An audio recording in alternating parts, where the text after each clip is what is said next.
What is up? Happy Thursday, everybody. Hello! Hope you're all doing well. We're just kicking up, chilling, relaxing. All cool and all, shooting some b-ball outside of the school. Yeah. Fresh Prince Whoa, all the way. All right. So we've got... Oh, Terry Finley's on. So I know that Terry and Mark said they were going to be driving through Pittsburgh, I believe, during this. So thank you guys for joining. Yeah. And keep those eyes on the road, too. But definitely want to hear your thoughts about state parks as well, because I know you guys have been a lot of places. So and it was good seeing you on Walter's World's chat the other night. That was a lot of fun. Like literally last night. It was awesome to see you guys' faces on, our weekly Wednesday hangouts. Yeah. And then Nick Peterson, he says, good evening from the land of 10,000 lakes. Welcome. And Nick, we got a postcard from you today. Oh, so yeah. Thanks for you. The postcard. That was such a fun surprise. So thank you so much.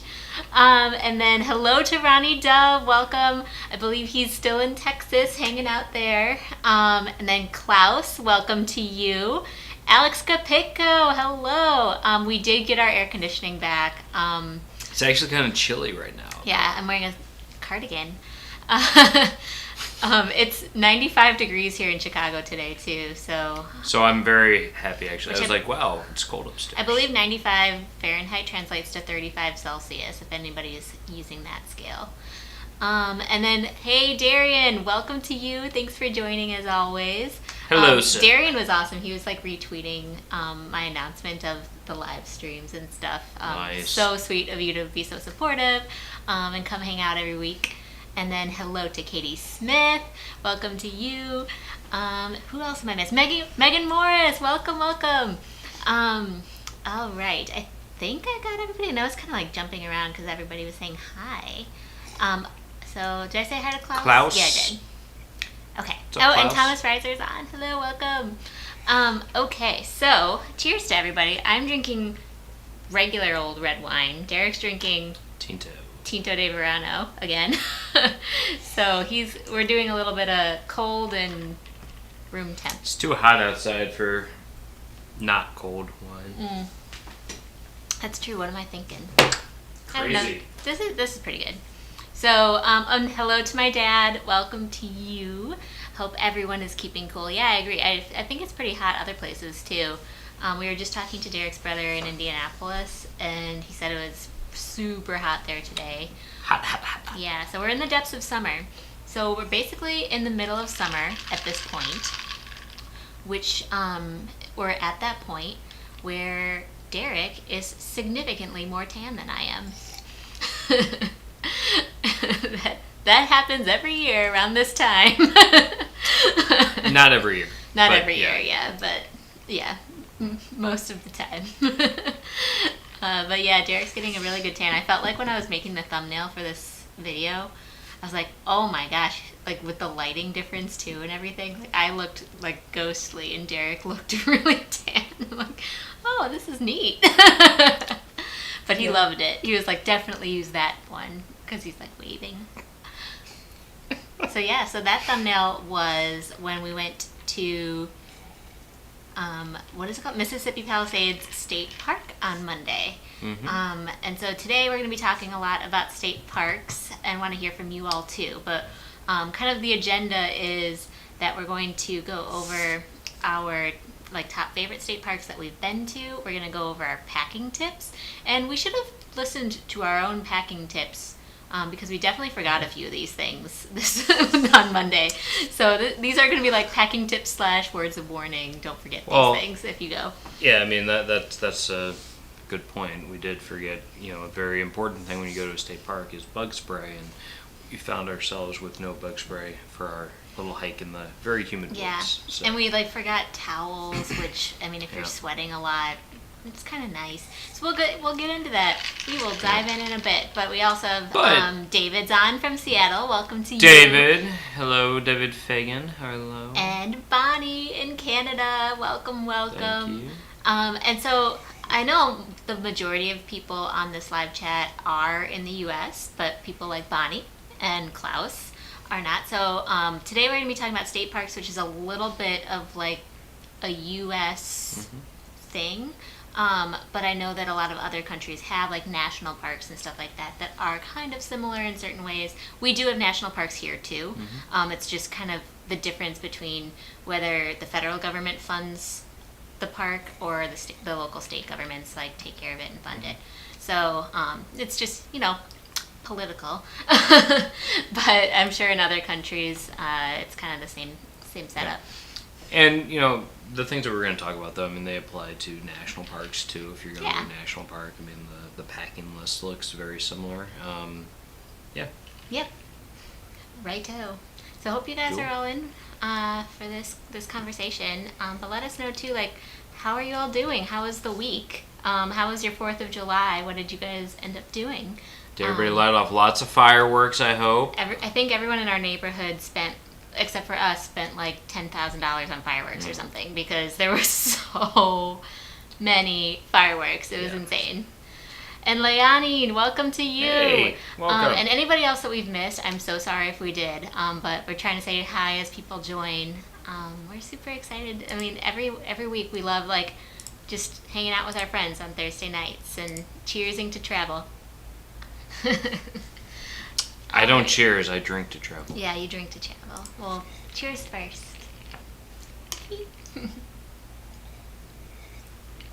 I don't know why I decided to get our plasticky cups today. These are our outdoor wine glasses. There's not a good tink. It's not tink. They're great though. So when we lived in a high-rise building, we were not allowed to have glass out on like the common areas and stuff. Yeah, like the roof decks and by the pools. Roof decks. There's one building that we lived in that had a pool, and that was definitely a no-no to have glass. But even like by the grill area and everything, you just don't want to have broken glass anywhere. And so we bought these, and every single time, without fail, for the first year of living in our high-rise building in New York City, security would come up to us and be like, "You have to put those away," and we'd be like, "They're plastic." And they're like, "Oh, okay, cool." And they're dishwasher safe too, so. That's the other thing, don't worry. Yeah. You don't have to worry about breaking the stem. But yeah, so, should we start talking about, like, parks? Okay, so one of the reasons why we're talking about state parks, though, is that state parks, I think, don't get as much, they're not as widely known as the national parks. So and that's kind of why they don't have, like, that National Park Service, there's, like, a advertising budget behind the National Park Service. They have a whole account and everything. Yeah. Plus, people just there's a cachet to the national parks, whether it's Yellowstone, Yosemite, etc. Like people know them. Globally, people know them. But the state parks, they're not as well known. So, we figured we'd put together our list of state parks that we've been to that we think are really cool, and obviously all of you, like Nick is doing, like share any like state parks that you guys know of that you guys think are kind of like hidden gems. I think that's a lot of fun. We have a pretty long list. Yeah.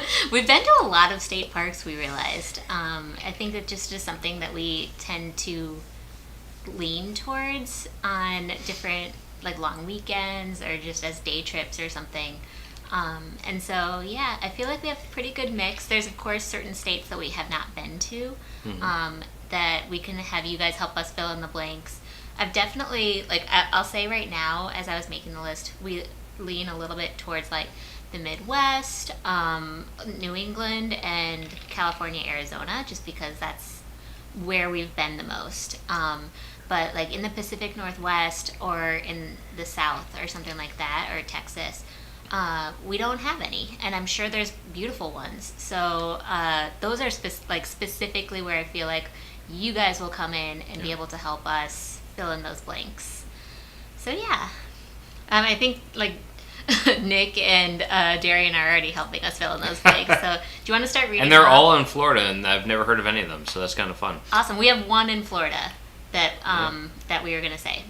So Nick is saying that Gooseberry Falls State Park on Minnesota's North Shore is spectacular, and he shared a video from there in the Superheroes group a few days ago, so I'll have to go check that one out. I don't think I saw it. How did I miss? I feel like I'll go in once a day and just like go through everybody's stuff. I'll have to circle back because somehow I missed that. Cool. So that sounds really cool. And then Nick is also saying that he was on the Minnesota North Shore for the 4th of July, and Grand Maria is about 50 miles short of the Canadian border. Cool. That's pretty cool. I assume that's on like Lake Superior when you're saying the North Shore. So that would be really fun. I'm going to look it up while you read Darian. Yeah, Darian says his top 5 state parks are 1. Homosassa Springs Wildlife State Park, Fanning Springs State Park. I think that's supposed to be, I don't know, Rock Springs Run State Preserve, Falling Water State Park, and Lake Talcon State Park. And all of those are in Florida, so that's pretty cool. Oh, neat. So I think Nick was in the place where you can also kind of close by to where you can take the ferry over into Isle Royale National Park, which is like in the middle of Lake Superior. Oh, that's cool. I've never been, but I was DMing with Jocelyn Walters a little bit about that place because I guess she used to go as a teenager, and I think it's that particular national park, I believe, has been closed for a little while, but was supposed to reopen in midsummer, so I'd have to look it up. But Darian, that sounds like a really pretty area of Minnesota. Yeah. So it looks like Darian saying that he loves all state parks, and all of them are like in the tip Of Florida. of Florida, maybe. Probably. Or he's, I don't know, in the top 200. Where are you seeing this? Sorry. I actually love all the state parks and all in the top 200. Oh, top 200 probably. Yeah.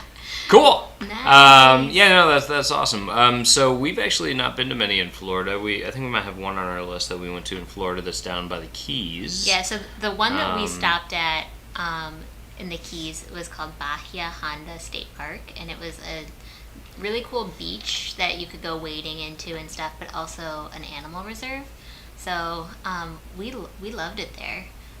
We kind of stopped there on accident because we were in Miami and we were trying to drive all the way to Key West for the day, but we just left way too late and hit Miami traffic and just didn't make it. So we're like, okay, our destination was this state park, and we just hung out at the beach there instead of Key West, and it was so beautiful. Well, yeah, it was funny because like we got there and it was just one of those things where we're like, oh my god, we're like halfway there.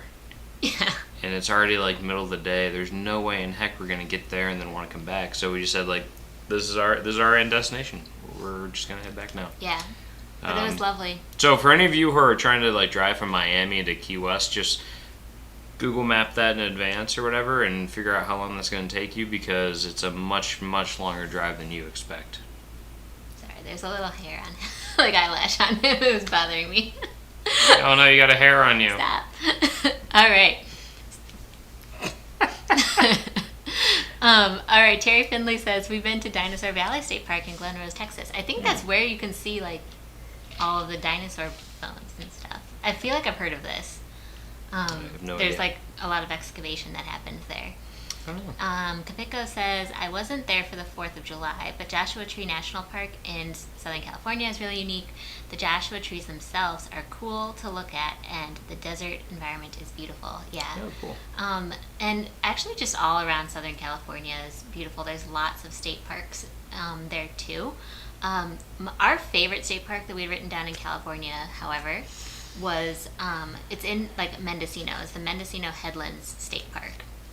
And that had like these grassy cliffs, kind of similar to what you might find in Cornwall in the UK or in Ireland, like the west coast of Ireland. And it just kind of like is cliffs that overlook the ocean and have just this amazing scenery and local flora and fauna, if you will. And the town of Mendocino too was super cute. So it was just a really fun day. We ended up going with Derek's brother. Mm-hmm. And yeah, there's a beach there. There's like it was chilly when we were there. Right It's very breezy. There's a lot of wind. So don't expect to go there for like nice hot days necessarily. But no, it was cool, and there's like local artists and stuff like that you can go check out with like boutiques and whatnot, which is really nice. Yeah, and welcome Blaine from Really Creative Travel. We're talking about state parks, so if you have any, we're starting through a pretty long list of state parks that we've really liked across the country.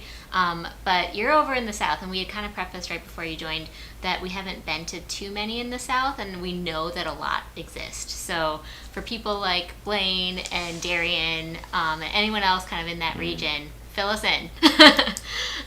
Yeah.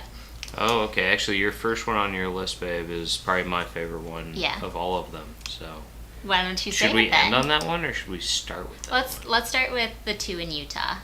Okay, so there's 2 in Utah that we're going to talk about real quick. One of them is Dead Horse Point down by Moab. So if you're going to Moab and you're going to try to do like Arches and Canyonlands National Parks, there's a really cool state park that's literally right by Canyonlands. That if you're going to Canyonlands, you might as well stop in there and check it out, because it's fairly accessible in terms of being close to the parking spots to get out and see the vistas. So it's not a strenuous hike or anything like that, like maybe Arches would be, to go see some of the cool arches there. And it overlooks this really stunning plateau that looks over, was it the Colorado River? Yeah. Yeah, so it overlooks the Colorado River, and it's just this gorgeous vista. And then there's also some really cool potash mining farms, which potash is a type of salt. And Visit Utah just posted an awesome picture of it, so I'll pull it up while Derek talks about it. So potash is a kind of salt that they mine, and what they do is they pump this solution into the ground that brings it all to the top, and it creates these vivid colors of pools of bright blues and whatnot, which is really, really cool to check out. I'd say that's a must-see if you're in the area. I know that Canyonlands and that stuff, those are the national parks, so they get a little bit more of the airtime, but I would definitely do Dead Horse Point. I think it's a stunning place. And then the other one in Utah, which is more further south even. Sorry, is We Live Elevated, which is another Utah account. Yeah. Because the slogan of Utah is Live Elevated. Yep. But I mean, look at the striking contrast between the potash, what are they, ponds or water? I don't know. Mines.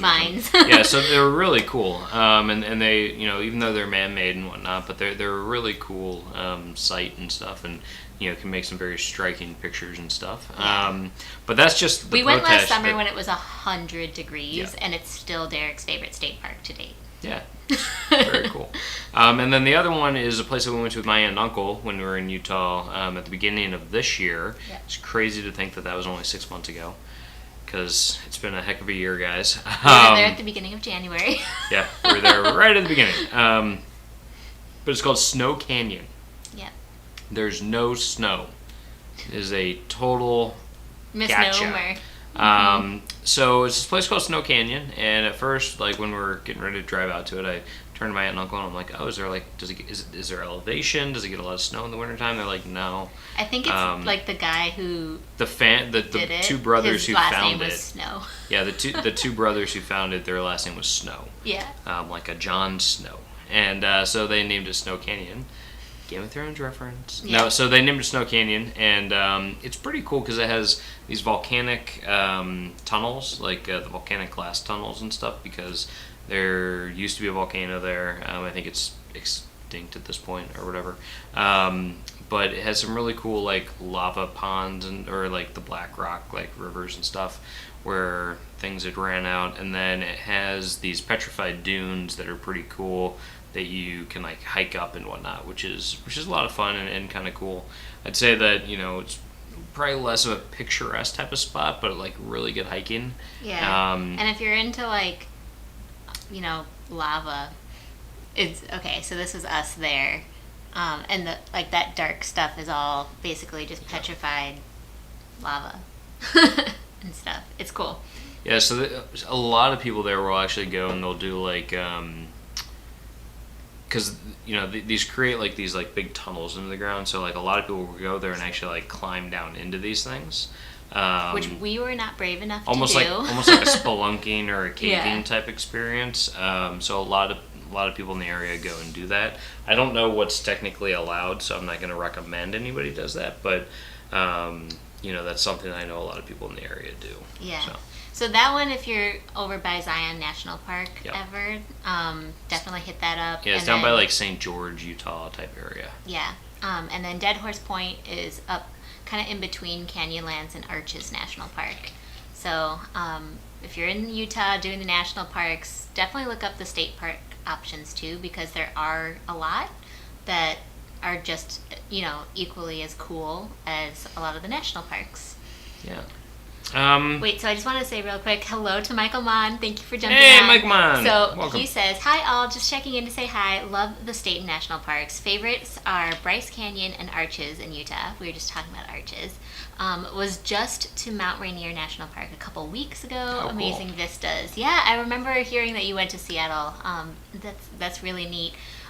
We've been out to Seattle area twice and never gone to actual Mount Rainier. Like, we've seen it, it's kind of hard to miss. But we haven't gone to the park over there. Yeah. So we'll have to go back. Yeah, and Blaine is saying that Hunting Island State Park in Beaufort, South Carolina. So we'll have to check that out too. I'm gonna go. This is the type of chat that We'll I'm going to go back into afterwards and start writing everything down, because as we kind of announced last week, Derek and I are going to be full-time traveling this fall. So if you missed it, we have rented out our house to a wonderful couple, and we're going to be moving out at the end of next month. Then going to his parents' house first for a little bit, and do then some boating on the water. From there, we're going to probably decide where we'll be going, because we're going to be using information at that point in time to decide what's safest and everything, and then go from there. So, we are so open to everybody's suggestions that, keep them coming. Yeah, we need them. we're thinking giant road trip. We're still looking into the whole RV type experience, so we haven't made a decision one way or the other on that. We're thinking might be more like car plus hotel. Yeah, well, it's probably more like that. But we'll look into it as it happens. We're probably going to be hitting the road more like an after Labor Day type thing. Mm-hmm. Get some good boating done before that. Some fishing and all that good stuff. So should be fun. So Indiana, though, there's two on our list that I see that are Indiana related. One of them is Brown County State Park, which is down near Bloomington, Indiana, where we went to school. Mm-hmm. It's outside of Nashville, Indiana, which is an arts and crafts type community. There's a lot of arts and crafts in that community that you can go to in little shops and whatnot. But Brown County State Park is just a very pretty park. I mean, it's I don't know how many acres it is, but it's just pretty large. Has a lot of hiking. Really good for leaf peeping when the fall comes around. Yeah. So go check it out then. Brown County is phenomenal in the fall. Yeah. Just stunning leaves. Yeah, we used to go there when I was a kid, and I loved it. It was a lot of fun. Yeah. And then the other one that anybody around Chicago is going to know about is going to be Indiana Dunes State Park. And so that is a massive park it's up a beach in northwest Indiana. Yeah. It's basically a beach with a lot of dunes. And the dunes have hiking trails on Yep. them. You can run down a dune, and if you fall, you're just going to tumble down the dune, which is a lot of fun. We have a video of me somewhere running not so gracefully down a dune. Me too. She got a kick out of that. She thought that was pretty funny. But it's right up there by the national park, so there's or the national lakefront that they have for the dunes. And the state park, though, being a state park, you have to pay to get in and whatnot. So, all of these, if you think about it, if you're not a resident of the state, it typically costs more to get into, so just something to think about as you're traveling. So, but I think that, paying to get into a state park is actually a pretty good and worthwhile fee to pay, because it helps support nature and, employ the rangers and other people that help protect and keep these areas good for the future. So yeah. And then kind of moving one state over, the ones that we've liked so far in Illinois, there is one that I know about in Illinois that we haven't been to yet, and it's in the very, very southern tip. But the ones that I have been to are Starved Rock and now Mississippi Palisades State Park. So Derek, Megan, and I on Monday went to Mississippi Palisades State Park for the first time when we were intending to go up to Wisconsin to a different state park. But we woke up that morning and we looked at the weather, and all of a sudden there was supposed to be a thunderstorm, like literally in the middle of the day at the state park in Wisconsin. And it was one of those, like, you do a lot of hiking and there's a beach there and stuff, and we're like, that's not going to bode well for having a thunderstorm. So we decided to pivot, and we found Mississippi Palisades State Park that none of us had ever been to, despite the fact that, like, Megan and I grew up in Illinois and Derek grew up in Indiana. So we were like, all right, let's do it. And we kind of winged it a little bit. But we jumped in the car at like 7 a.m. and drove the 3 hours basically from one side of the state to the other, from east to west. And it was beautiful. There was like these overlooks over the Mississippi that were just breathtaking. And because we went on Monday, we were like the only people there. I think there was, throughout the entire trip at the park, there was probably only 10 other cars that we saw. Like, it was, I mean, we had the place to ourselves.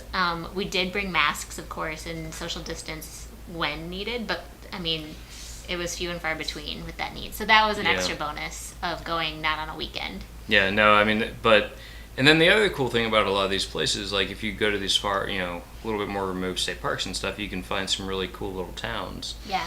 And so by the Mississippi River Palisades State Park, there is a little town called Galena, Illinois, and it's the home of Ulysses S. Grant. So you can go see his home there. And also learn a little bit about, some of the local history and stuff. It's, it's this old Mississippi River town with a lot of cool buildings and stuff. There's an old blacksmith shop and all this other good stuff. It's beautiful. It's, so geared towards tourists. There's a lot of hotels. A lot of wine shops and cheese shops. So many wine shops. It looked like if it wasn't for COVID, I'd be like, oh, we're going here. Well, also the fact that we had to drive back because we were only there for a day trip. Yeah. But if we did an overnight, we're like, there's so many wine and cheese places. This is great. What we said is we plan to actually hit it in the fall. We want to go back this fall to hit it, so we can, we think it'd be pretty cool because we think the leaves will look pretty cool up there. But also it'll be a little bit more mild, more enjoyable to walk around and whatnot. And, if it is still outdoor seating and stuff, not quite as like hot and sweaty. Yeah, but it was beautiful and highly recommend if you're in that area of the country.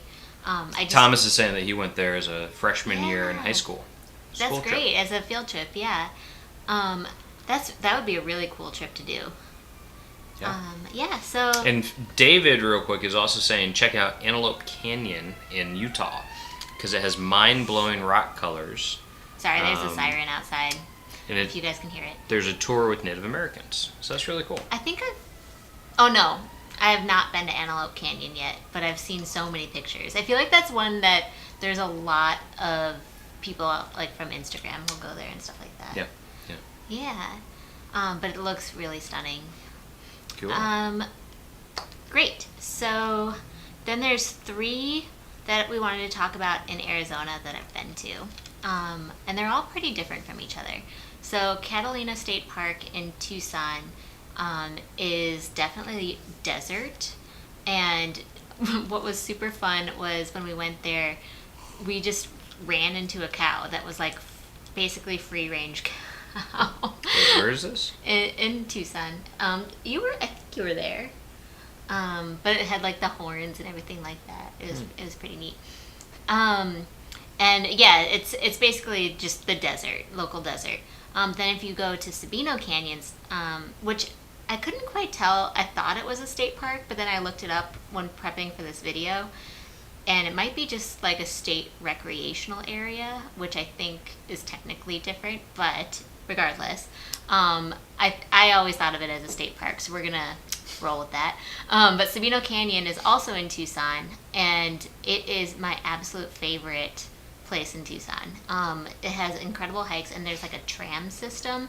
So if you are like need more accessibility, but still want to like see the whole canyon, you can take these trams that run like every, I think it's half hour, and they go all the way 4 miles into the canyon and back, and they have volunteer guides that are on the like megaphones the whole time telling you about the entire thing, which I think is such an incredible value. And like, if you go there all the time, you don't need to do the tram all the time. Like, I've done it enough that I'm probably good. But like, they will tell you all of the history of the canyon, the wildlife. They know everything there is to know about the canyon. And it's beautiful, like, most of the time. During like the spring and fall, there's going to be running water. In the summer, not so much, unless it's monsoon season.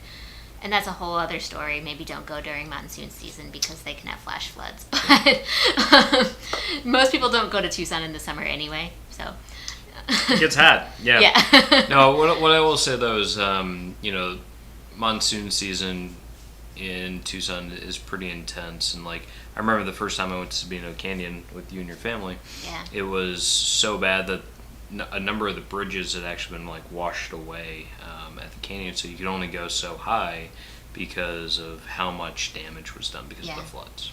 And Nick D! Hi, hello, Nick D, welcome. Just to add to that, if there is sorry, I just want to spit out. Jellystone Park. Jellystone Park. With my best bud Yogi and Boo Boo.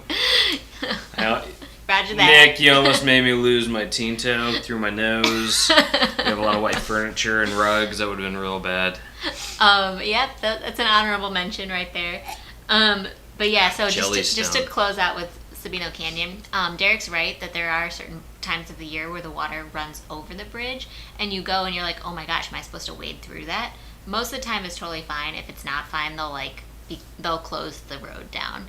But what's funny is because it's Arizona, you'll wade through the water and then your shoes will be dry before the next bridge. Like, it is such a dry heat that you really don't have to worry about it too much.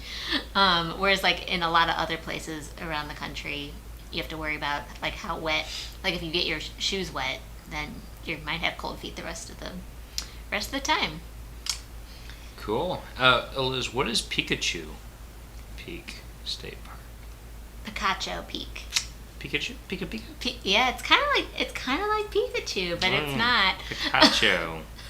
You're like, I've never. So I don't think Derek's actually been to Picacho Peak. Nope. It's in between Phoenix and Tucson, off of I-10 down there, and it's like this mountain kind of in the middle of the desert, and in springtime it has these stunning wildflowers, and people just love hiking all over the mountain. They have like pretty tough hikes there, so be prepared for that, but it's a really great stop along the highway. And definitely if there's flowers. The other thing I'd say just generally is that the drive between Tucson and Phoenix is a beautiful drive, lots of desert and whatnot. So if you're doing that drive, I find that making that drive at both sunrise and sunset is just stunning. So very much worth getting up early to make that drive and get to see the views as the sun dries, and it's gorgeous. So yeah, cool. So those are the Arizona ones. All right, so then there's three New York ones and kind of like a Connecticut one that is like near to New York, so we can add that in as well. All right, so number 1 is actually in New York City. Bet you guys didn't know that there was a state park inside New York City, but there is. It's actually on the coast of the East River, on the Queens side in Long Island City, and it's called Gantry Plaza State Park. And it has this boardwalk that goes all along the East River and has incredible views of Manhattan, especially at sunset, because you're looking west at Manhattan. Yep. And they have kind of like these conservation areas that have like rolling. It's almost like a rolling dune grass sort of thing there. I'm just loving the conversation between Michael Mon and Nick D, where Michael Mon's asking him which Jellystone Park, and Michael Mon's telling him that he's not actually there. He's actually in a pineapple under the sea. Yeah. SpongeBob SquarePants. Okay, so so Gantry Plaza State Park. So Nick D came with the jokes. Cheers. He's got some jokes. So Gantry Plaza is a really cool spot, and it used to actually be the site of the Pepsi bottling plant out there. And because of that, they've got a big Pepsi Cola sign that's right there on the boardwalk. Which, if you're looking at Queens from Manhattan, you'll see that sign. It's pretty cool. And then the way it got its name for the Gantry part is that because it was such an industrial area, and that's where they had a big river port where they would load up the barges, and so there's these remaining gantries, which are these crane type I'm trying to find a picture of it mechanisms that are still there, and it's pretty cool. So they're kind of a little iconic and pretty neat. That used to be where I ran almost every morning when we lived in New York. It was kind of like that perfect distance to get a few miles in the morning, and it was a great way to see the sunrise and everything. It's a pretty cool spot. Yeah, so. It's awesome. I don't know if I'm going to be able to come up with a picture, but Google it if you're interested in seeing it next time you're in New York City, because for some reason it flies under the radar of New York City landmarks and stuff. But I mean, you can see everything there, and it has a neighborhoody feel too because so few tourists really know about it. And it's very safe. It's wow, wait. Beautiful. There's multiple actual Jellystones? Okay, so Michael Mon is saying that he asked because he did a project for Jellystone in Wisconsin where they built a hotel and water park a few years ago. I had no idea. I did not know it was a real place. And Nick D is saying, I've actually been to the Jellystone in Kentucky, but that was ages ago. Wow, there's multiple Jellystones. I just... Yeah, it sounds like we're going to have to add those to our road trip destinations. That's awesome. And Nick Peterson says the Wisconsin one is near Toma. Wow. And there's Ronnie a does, yeah. There's one in Texas. We're gonna plan out our road trip just based on where Jellystones are. It's and we're gonna hit them all. Most popular town name is Springfield. Second most popular is Jellystone. Like Pikachu Peak, we gotta catch them all, guys. My oh my, we're learning something new. That's so good. Okay, so the next one in the New York is Bear Mountain.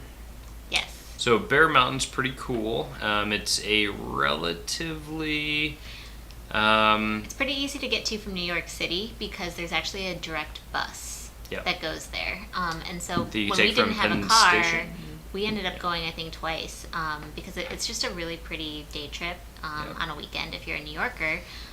So you'll see a lot of New Yorkers out there, for the day.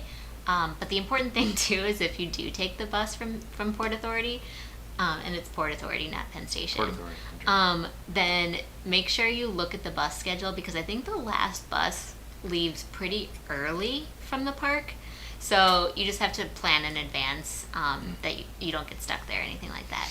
I would say it would be much more enjoyable if you actually drive out there. Yeah. Because then you bring picnic equipment and stuff like cooler, that. Big cooler and all that kind of stuff. And I remember we went. It was super super hot. And I don't think we planned that well in advance. But it's actually really cool because it's actually also a part of the Appalachian Trail. Yep. So if you're hiking the Appalachian Trail, you'll actually go through the Bear Mountain State Park part, which is pretty cool. Yeah. And the trail markers are very specific, and they're labeled in different colors because the Appalachian Trail is always white throughout the entire trail, all up and down, the eastern seaboard that it goes. And in the park, there'll be trails that are marked with, pink or blue or something like that. But sometimes those pink or blue trails will join up with the white trail, and you're like, hey, I'm hiking the Appalachian Trail right now. So you get a little bit of pat on your back there.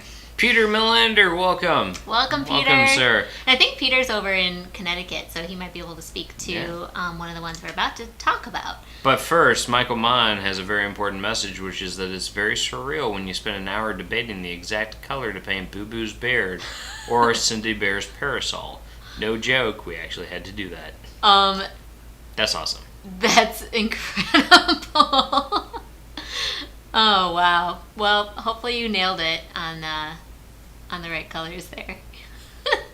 Yeah. And Peter, the Bear Mountain that we're talking about is that Bear Mountain. Yeah. Actually. The one that's right up there. So yeah, it's a pretty cool spot. Peter, I'm not sure if we've talked to you too much in advance, but we actually used to live in New York, so for 8 years. So we're going through a few of our suggested New York, and Connecticut state parks right now that we really liked. So then another one that we really liked was Harriman State Park, which is super close to Bear Mountain. Derek didn't go with me, actually. So another one that I really liked, because I used to have a hiking club with a lot of my girlfriends in New York City, and we would go out for a day and do different state parks and stuff in the area. And Harriman State Park was really cool too. I really liked being able to hike to a lake there.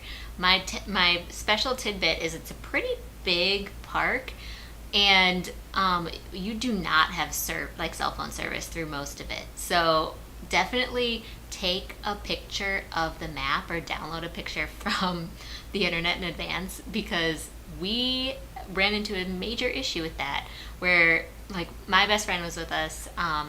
She's the Delta flight attendant that I mention a lot. She thankfully had T-Mobile, and T-Mobile was the only cell phone that even had one bar, and all of the rest of us had AT&T, Verizon, Sprint, that sort of thing. And so she was the only one that could pull us through, because we definitely got lost in Harriman State Park. So hot tip, download the map in advance, take a picture of the map when you start a trail. All right, so Peter Melander, there's 3 different Bear Mountains all up in that area. So Bear Mountain State Park in New York. There's 2 more in Connecticut. Oh, cool. But the Bear Mountain in New York that we were talking about is part of the Appalachian Trail as well. So that's pretty interesting. I feel like I'd get lost. I'd be like, oh, I'm already here. Oh no, wait, God. Yeah. Did I get turned around? I've already done this. Must be a lot of bears, yeah. Must be a lot of bears. Or somebody just came in and wasn't very creative, and we're like, this is Bear Mountain. Oh, there's another bear. That's Bear Mountain. Well, I mean, I guess just name it for what's around, yeah. Right? Hopefully there's not still a ton of bears. So the final one we're going to talk about is a pretty one up in Connecticut called Kent Falls State Park, and that one has it's a nice waterfall. I wouldn't say it's huge, but it's big for the area. And it has different levels and stuff like that. And the waterfall is incredibly close to the parking lot. So if you have kids or just people that have more accessibility issues, that you can very, very easily get to the waterfall. It's, I think, a quarter of a mile from the parking lot. So yeah, that's one that we really enjoyed, and it has a little covered bridge as well over a creek. So it's pretty if you're ever in the Connecticut area. Yeah, and after reading Nick D's thing, do not put honey on your kid's face so a bear will kiss him. Don't do that. That's bad. No. That's how you have your kid's face ripped off. But in better news, wait, where was it? Mark Finley has just checked into their downtown Pittsburgh hotel, and it's nice! Yay! Woo! Tell us about the whole check-in Good experience. And it's a Hyatt Place, and good quality for the money. I like Hyatt Place. Yeah, the entire time we were in Utah, we stayed at Hyatt Places, and at least the ones in Utah, they were all the same setup, basically. It felt like the same hotel, despite the fact that we stayed at 3 different Hyatt Places, which was pretty nice if you want that consistency. Yeah, we like Hyatt Places. Yeah, you just kind of know the quality you're going to get. It's great. Yeah.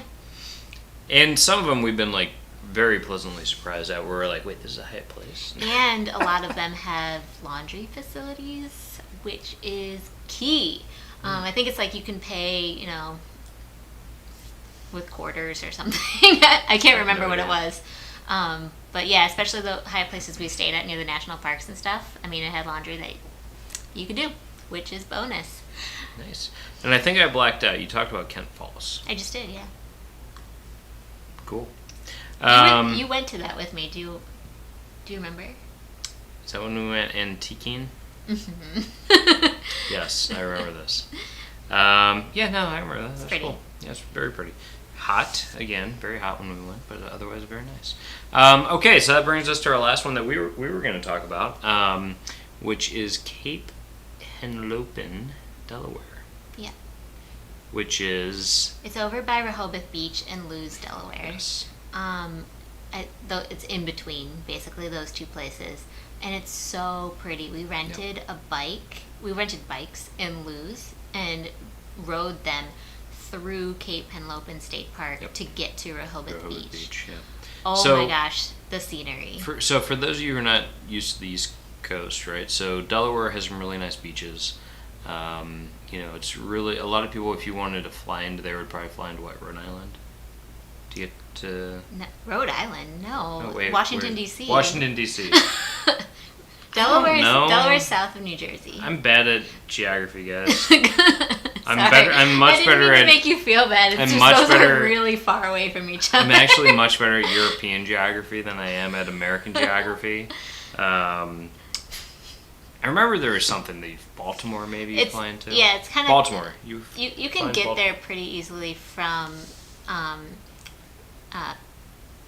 Philadelphia, Washington, D.C., or Baltimore. Yep. That I was thinking of Baltimore. Also Philly. Or if you have like more regional opportunities, I think there are airports in Dover that you can fly into. They're just usually the smaller planes. Maybe you can do a connection through Atlanta or something like that. Yeah. So I think that Delaware's great. We only went the one time. It was Easter weekend. We drove down there, rented a car in Queens, drove through New York City, which sucks. So drove through like Manhattan to get over to New Jersey and then down and everything. We had a great time. Yeah. I actually really loved it. Delaware, we wanted to go back. We would love to go back. We'll go back someday. Like sure. Everything was like blooming. Like the trees were beautiful. It was awesome. Yeah. Yeah. Renting the bikes were cool. We went in mid-April. So actually, I think it was Easter weekend because I believe we had Easter brunch. That's what I said. There, yeah. And there was like the cherry blossoms on the trees right along the coast, and there was a lot of like sailboats in the water already. It was awesome. Just lovely, lovely area. Yeah, we stayed in Lewes, right? And we went to like a place on the water that had like really good like seafood and like Dogfish Head Brewery. And I think we just stayed at like a It Best Western in Lewes, and it was still. No, it wasn't. It was. I think so. I thought it was something different. Oh, okay. Maybe it was, but I thought it was Best Western. I thought it was a boutique. Okay. Fairly certain. We'll have to look it up. Because I remember we checked in, we're like, oh, that's different. But yeah, regardless of where we stayed, it was nice. It was like close to the water. It was very easy. Walking distance to a place to pick up bikes and stuff and ride through the state park. So very cool. Highly recommend it. And then Nick Peterson is talking about, first of all, though, actually, before I belay that, Blaine, I know you're heading out, trying to upload a video. Thank you very much for joining us. Blaine. Thanks for joining. We appreciate you. But Nick is talking about that a national park that looks spectacular is Shenandoah National Park. Gosh. Yeah, okay. Agree. So I had the absolute fortune of going to the Shenandoah region mid-October of 2014 for a friend's bachelorette weekend. And I was not invited. Yeah, he was not invited. It was a bachelorette party. But I called him while driving through the stunning fall foliage of Shenandoah National Park, and I said, we have to go back. I'm like, this is idyllic 110%. And so it's just like all the different trees are all the different fall colors. There's like windy roads. There's vineyards over there. It was just breathtaking. And I feel like every single year I keep like looking up flights to Charlottesville, Virginia for mid-October just to try to get us back. So maybe this year's the year. We're gonna like, just drive there or something. But yeah, if you guys have not been, go in fall. It was, I don't want to say life-changing, but like it felt that way. What about the vineyards? Did you talk about vineyards? Yeah, I mentioned the vineyards, and so I ended up buying at, I think it was called like King's Family Vineyards over right outside of Shenandoah National Park. I bought whatever their like most expensive wine was, which was $35 after our wine tasting. Best wine purchase, because we just looked up how much it retails for now for that year. Because we haven't drank it yet. We haven't drank it yet. They told me to age it, so I was like, I'm gonna bring this home. I spent $35 on it, whatever. And I think it's a Cabernet Sauvignon or something. So it's like one of those that you're supposed to age. I think it's retailing now for like $80. And I was like, this is the best. It's good ROI. Yeah, ROI on wine I think I've ever done. So. And like I like we've saying, tried a lot. So. We'll drink the profit. Yeah. So. Yeah. So when I don't know, I think we told you all this. Like we had some flooding that happened in our basement a few weeks ago. I'm gonna go get more wine after that. You have to go open up a bottle. Oh, okay. I guess I'm gonna be gone for a second, guys. Sorry. So we had some flooding in our basement, and because of that, we had to take all the wine out of our wine fridges so we could move those away and do all this mopping and all that good stuff. And before we put all of our wine back into the wine fridges, we said like, well, let's like go through what we actually have and figure it out, because we just have like a bunch of bottles in wine fridges that we just don't really know.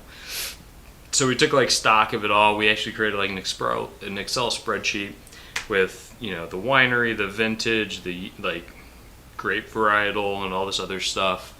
And we looked up how much all of it retails for to figure out like what's actually like nice wine, what's not nice wine. We took some stuff out of the fridge because of that, and we're like, let's just drink this. Like it's it's cheaper and stuff. So we're working through that now, especially because we're going to be putting stuff in storage here for our big road trip and everything. Anything that we don't put in storage, like wine, like expensive wine, we'll have to figure out how to store it with a wine fridge, probably at my parents or something like that. So we went through that whole thing. We found out that we had like 66 bottles of like nice wine to figure out what to do with. So we will probably drink a couple of those in the coming weeks with some friends. So it should be good. But it's good to know like what's the like stuff that you bring to like fancy people. And you're like, ooh, they know wine. I'm going to take this one there. So it's always good. Okay, so Nick Peterson is telling us to mark down Mel's Cafe in Charlottesville. He's been there once, and it was such good food and a great cafe. Oh, that's really cool.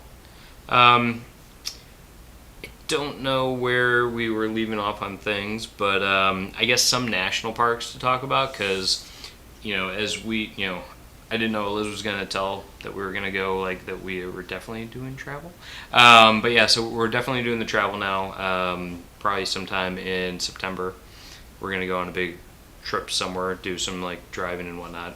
And one of the things that I want to do, in addition to maybe some cool state parks that we're getting from you guys that we weren't aware of before, is some national parks that we want to hit. Because there's a number of national parks out there, and we want to just explore and see them, because we always find that when we go to a national park, we love it and feel like it's time well spent. So, if we can do some of those on our trip, we will definitely try to work them in. So, where do you go to find the value on your wines? Asked David Fagan. So we usually go to like wine.com. We'll just type in the name of the wine, the year, etc. And then we'll scan the bottle with Vivino. Vivino's an app that you can get on your smartphone, and you can take a picture of the label, and it'll pull up the name, the vineyard, etc. So you can know that it's the right one, and it'll tell you what the average cost is based on online resources for what it retails for today, if you were to try to buy that exact bottle. We did have quite a hard time doing that with like all of our Italy wines that we brought home from Italy, like, because they were all pretty small scale production. So those were a little bit of a guess. Yeah. But no, that was a lot.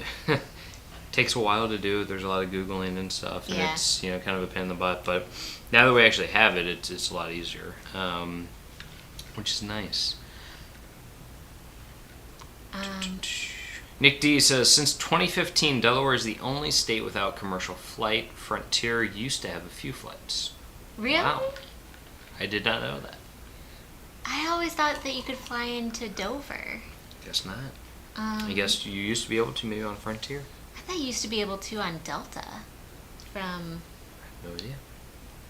I didn't know either. But Nick Peterson is telling us that we need to go to Glacier National Park. I was supposed to I've never go been to. Glacier National Park last fall first, and then this year with my best friend, because neither of us have ever been. And we were looking into flying into Kalispell, I think, is the closest airport on Delta that goes up there. But our plans have been thwarted a couple of times. So we'll see if we get up there. But yeah, that's definitely on our list. Just a lot of those, like Montana national parks and state parks, would be super, super cool to hit.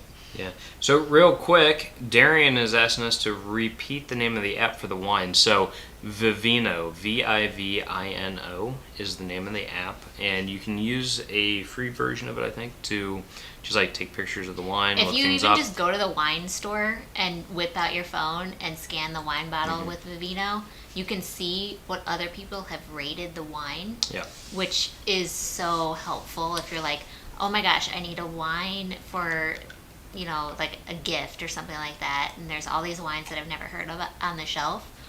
Let's see which one's the top rating. Yeah, and or if you're like me, you want to understand, like, am I getting ripped off right now? Like, am I paying way too much for this wine? That's actually super true as well. Yeah, because I would do that a lot in New York, and it was the way it actually kept me from buying wines a lot, where I'd be at like Sherry Lehman in Midtown, and it was the wine shop right by my office, so I used to go there a lot to like pick up wines to bring home and stuff like that. But then I'd like take a picture of it, look it up on Vivino, and be like, oh my god, the markup is like 30% versus like what I would get if I bought it like online. Yeah. And so I slowly walked myself back from buying wine in New York, because it was like just like Sherry Lehman did have stupid. Certain ones that were Sherry fine. Lehman is a phenomenal wine shop, but I mean it's and they have good online right on business, Madison too. Avenue. It's a super expensive rent that they have to do. So I mean Actually, that's kind of tough. bonus tip: if you are ever in New York and just kind of like walking around Midtown exploring, Sherry Lehman does wine tastings, right? On like certain days. So just seeing if they're doing any wine tastings, then that could be kind of fun. Stop in. David Fagan, I'm still drinking it. I just wanted to tell my friends how much the wine I'm serving is worth. That's funny. That's really funny. This one is worth about $7 at Costco. So. Oh, Menage a Trois? Yeah. So our favorite, by the way, but it's like, delicious. It's we say all this stuff, and I feel like maybe it sounds like we're fancier than we are. Like, our wine, like the wine that I have for my Tinto is Menage a Trois. It's like whatever, for a 6-pack, it's like $40 or whatever it is. So I mean, it's like very, very reasonable. A case of 6, not a 6-pack. Yes, Case of 6 okay. bottles. Yeah. Okay, Yeah. It's not a case, because a case would be 12. That's bottles. true. That's why A half case. it's a half case, and it's it's affordable, it's nice, and it tastes good. So Yeah. whatever. Now, do I like Camus? Yes, I like Camus, but I don't want to spend that much money. So like I'm only Do I gonna like take that Stag's to fancy Leap? place. Yeah, who doesn't? But but when you drink as much as me, I gotta do the Menage a Trois. Yeah, when it's just the two of us, we're like, let's drink the cheap stuff. Yeah, it's true. So we want to pull out the good stuff for our fancy friends. So Katie Smith is saying, thank you for your service to Darian. Yes, Darian, thank you for your service.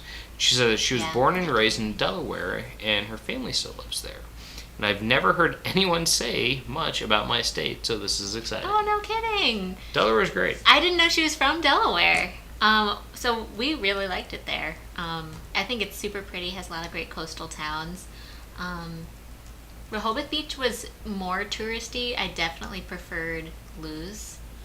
So, yeah. Yeah, I mean, Rehoboth was, like, packed. It was like that kind of typical boardwalk, like ice cream shops and stuff like that, just like it was crowded. If anybody's ever been to like Venice Beach in California, it's kind of a similar vibe in terms of not like the Muscle Beach type stuff, but just in terms of like how crowded it can be. You feel a little bit like sardines. Probably wouldn't want to do that to today with everything that's going on with COVID, but it's beautiful. There's a lot of it looked like there might have been kite surfing or kite flying and stuff like There's that. There's just a lot of happening. neat things to do. Cool. It seemed super family friendly as well. So yeah, I really enjoyed it. It was a lot of fun. And the restaurants in Luz were awesome. We ate very well there. Yeah. So we went through all of our state parks, and you guys have given us some extra ones that I can't wait to jot down, and hopefully we'll be able to get to them this year. Cool. So we also have our list of things to bring to state parks, but I wanted to give you all kind of a moment if there are any other state parks near where you live, or just other ones that you have been to in your travels that you want to mention, just to the whole group. I'm finding this really helpful. Hopefully you all are finding our list helpful as well. Derek's typing something. Oh, nice. Cool. So, but Bonnie was saying that Waterton-Glacier National Park is one of her favorites. From Waterton, Canada, you take the boat to Glacier Park in the U.S. and you cross a triple divide where water flows either to the Pacific, Atlantic, or Arctic. I didn't know that. That's dope. I bet it'd be really cool to enter Glacier National Park from the north. Yeah.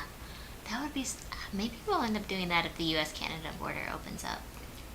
So, Katie Smith is saying that my family are blue hens, but I'm a rebel, and am a Duke dog. Oh, no. Sorry. From James Madison University. Oh, my goodness. Wait. Malcolm Hogan, welcome. Katie's our age, and she went to JMU, so I'm wondering if she knows... Well, Katie, you and I will DM on Instagram because we might have mutual people that we know. Maybe. I don't know. What I will say was when I saw Duke Dog, it made me think of, you guys remember Bush's Baked Beans? The commercials with Duke? Yes. I think it was Duke the dog who's trying to he's trying to roll that beautiful bean footage. And if anybody is looking for, if anybody remembers Bush's Baked Beans and all that good stuff, go check out what the Bush's dude looks like now, because he's super hipster and it's really kind of funny. He looks kind of like a professor but edgy. It's kind of fun. And Mark Walters, welcome sir, and also Malcolm Hogan, welcome sir. Thank you for joining us and happy afternoon. Welcome Mark Walters. Sorry, I was a hot second late on that. Welcome. And wait, so Malcolm's on too? Welcome, Malcolm! Oh my goodness, cheers to you all the way in New Zealand. So this is fun. You guys just missed all of our very long list of all of our favorite state parks, so hopefully you can watch the replay. Yeah, so Mark Walters, let us know if you have any good state parks this is going to be to recommend to us. All of a sudden, Mark Walters is going to be here's where you all totally missed. So we went through, I want to say it was probably 15 to 20 state parks around the country. What we knew in advance that we were kind of missing on state park wise was anything in the Pacific Northwest and in the South. We just haven't been to as many in those areas as we have the East Coast, the West Coast, and the Midwest. So any honorable mentions that you want to just put in, let us know in the chat. Yeah. So the ones that we went through, though, just to reiterate for everybody and have it all in one place real quick. Dead Horse Point State Park in Utah. Snow Canyon, also in Utah. Brown County in Indiana. Indiana Dunes State Park in Indiana. Starved Rock. So Illinois. Illinois is Starved Rock. Mississippi Palisades is another one that we just went to actually this last weekend. And then in Arizona, we've got Sabino Canyon Recreational Area, the Catalina State Park, and the Picacho Peak State Park. In California, we have Mendocino Headlands State Park. I know we're missing a lot of California ones because that's the only one that we have on here. And I think people are mentioning Joshua Tree National Park, but if there are other state parks, you know what is... Let's get through the list real quick. Okay. Sorry, and then in New York City, we've got Gantry Plaza State Park, which is really cool, right in New York City. And then we have Bear Mountain, which is outside of New York City, but in New York State. And then we also have, what does that say? Harriman State Park, which I did not go to. Yeah. And then Kent Falls in Connecticut, Cape Henlopen in Delaware, and Bahia Honda in Florida. Yeah. Which is down by in the Keys. Yeah. So that's our list. It was, it's a fun list. We've enjoyed all those places, but we know there's a lot of state parks out there that are probably like killer that we just don't know about. So exactly. We gotta make it to it. And Megan was saying Mammoth Cave in western Kentucky is the largest cave complex in the U.S. and a great place to escape the summer heat. You've been there, right? No. So Derek and I went to a cave in Ohio. I don't know if it was a state park or not, but that was pretty neat. It was north of Dayton. And then I don't think it was a state park. I think that was like a... It was in the middle of a farm field. Yeah. I think that's Not kidding. ran by a farmer. Maybe. It was kind of funny because you get there and the information center's like, it was found by a farmer. We found this cave 20 years ago in the middle of our field. It's pretty funny. And then we also went to Kartchner Caverns, which is south of Tucson. Kartchner or Kirchner?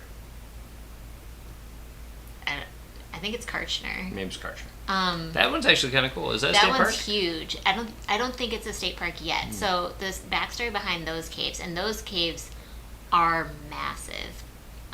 They were discovered in the 70s by really passionate spelunkers. And those people actually kept it a secret for 20 years because they wanted to make sure that they had all of the steps in place that the caves would actually be protected and created this system of with the state of Arizona to protect them. So basically they were literally these people were the only ones who knew about it for 20 years, and then all of a sudden now you can go and do the whole tour and stuff like that, but you have to get tickets in advance and blah blah blah. So real quick, Ronnie Dove, congratulations on getting your certificate of completion for your computer career and virtual graduation ceremony. Congrats, Ronnie! Congratulations, that's it's really cool. That's awesome. And were you doing the whole thing virtually? I'm just curious because Derek's brother is doing virtual school right now, and had been doing it since before everybody else started. Yeah, no, but congrats, that's really cool. Yeah. And then Mark right after that says, a cave in Ohio sounds like the beginning of an Unsolved Mysteries episode. Yeah. It was interesting. I should probably pull up where we went for everybody. It was one of those, we wanted to do a day trip from his parents' house, but we were what's nearby? So, yeah. If anyone knows a Walter's World fan who drives a white Volvo semi-truck, they are waving at Jocelyn as she's driving home, so thought I would ask. That's funny. And welcome back, Lanny! Welcome back! Very cool. Yay, we have a good group now. Yeah, so, alright, what? And Mark says something so, where is it? So you're giving us your driving list for this fall. So you weren't on when Eliz kind of told everybody, but we're actually going to be hitting the road pretty hard, probably come September. Yeah, it'd be right after Labor Day. Yeah, after Labor Day. So we have actually just rented out our house. So we're actually we pulled a ripcord kind of thing, and we're going to go check things out and travel a little bit, let Eliz focus on her channel and everything, and see a little bit of the country. So we're gonna, you guys might actually see Derek in some of the videos now. Maybe I'll be in more stuff. I don't know. Streams, and we haven't done too much else on the channel this summer so far. But a lot of my stuff in the past has been just me only. We're not gonna become I don't know. So we just we had a really nice couple that is running our house for a year, and we'll see what happens after that. But gonna hit the road and check some stuff out. So that'll be really cool. Yes, Derek will be in the videos. It's gonna be great. I might just record the videos, guys. We'll see. It'll be nice even if I just have a cameraman too. Yeah. Which I've done before, once or twice. So Ronnie is saying, no, I started school last July in person, finished classes mid-February this year, had to wait for graduation for people who started after my class, so they had a bigger ceremony. So that's cool. But congratulations on the ceremony. I'm sure that was really cool. And, it's good to mark those occasions with, like, something that's, like a ceremony. It's good to mark those special events. So Nick Peterson says he will be driving by Hot Springs National Park. And he won't have time to stop on my way to Dallas, which is sad. But it will still be awesome to see the other superheroes. Oh, yeah, because you're going to be seeing the Finleys and whatnot, so that'll be a lot of fun. So, yeah. And, when we're doing our big, long trip, maybe we'll, be in Minnesota, maybe we'll be in Texas. Who knows? I don't know. We don't know yet. I just laughed at Malcolm Hovigan's comment. Some careful editing will definitely be able to keep Derek out of the videos. You're right. Although, Megan Morris, I really appreciate you. Derek is going to get his drone. Sometimes I feel like everybody likes Derek better anyway, so... That's not true. Nobody likes me more. No, they do. We realized that when we started looking at, like, wedding invites. I'm like, I don't know. They're all kind of your friends. I don't know. It's like... Derek does have, like, a complex that I feel like he thinks that his family likes me better than him. Whoa! I never said that. My family loves me. I'm my mama's favorite. Yeah. Don't tell my brothers. I don't know. I think your brother and your mom might be on this live. I was going to say, I'm not a favorite. No. But... Thanks! Wow! Hit to my morale there. I love you. I love you too. Jeez. You're the favorite. You're the favorite in your family because you're the only one. I know. I get a default favorite. God. Crushing my soul over here, guys. He's so great. He's my favorite. I'm going to go watch Ford versus Ferrari with Megan. No. All right, so Peter Melander is saying that one of his favorite parks is Acadia National Park in Maine. Yes, I love it. And he'll be spending a long weekend there in August and is looking forward to less people than usual due to COVID. So that's really cool. So I have heard, just to warn you, that a lot of people from like New York and Boston have been driving up there and stuff. I assume you already have your accommodations, so that shouldn't be as much of an issue, but just be prepared that like there are a lot of people still going to state parks and national parks right now. You're not going to like find a secret place probably this summer. But Acadia National Park, there's plenty of room to spread out still and social distance. Definitely, I recommend if you have, it sounds like maybe you've already been there, but in Bar Harbor, if you're looking for like restaurants, definitely get a reservation in advance because the restaurants are probably going to have the tables spaced out a lot more, and it's a pretty small town. So yeah. Yeah, so even though there might be less people, there's less capacity, so it'll be hard to get those reservations. Yeah. So yeah, do that in advance. I would say that also just while there's probably less international tourists, obviously, because we're not letting people in right now. That's true. I think we are letting people in. They're just not letting us in. No, I mean Europe and stuff. I mean we're blocking I think a lot of people. Yeah, that's true. So like while like there's not as much international tourists coming into the U.S. right now, I because we can't all go abroad, there are going to be a number of domestic tourists that wouldn't have normally been there. So I don't know how that's going to like work out,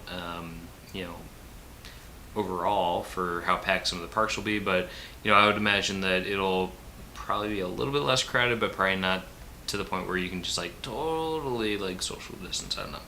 I did hear something about I think like what was it? Grand Hi, Canyon. Lori Sims. Thanks Lori. so much for joining.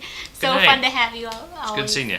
But no, wasn't it Grand Canyon was limiting like the time frame that you could enter the park, but once you're in the park you could stay. I hadn't heard that. So there's like there's a lot of people sunset, going to national parks this year, for sure.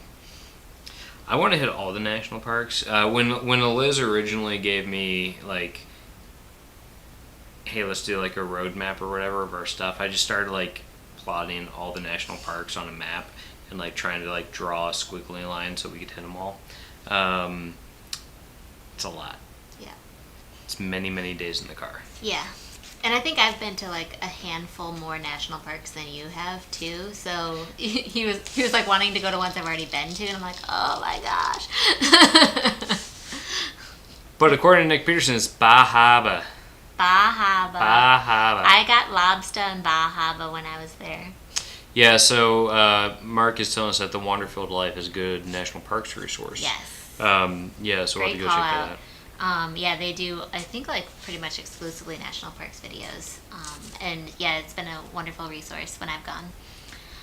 All right, so we actually have another list that's related to state parks that hopefully, now that we're in hour 2, we can start going down. So what we wanted to talk about is our packing list and packing tips for state parks. But first, Malcolm Hogan asked, how many parks do you have in the U.S.?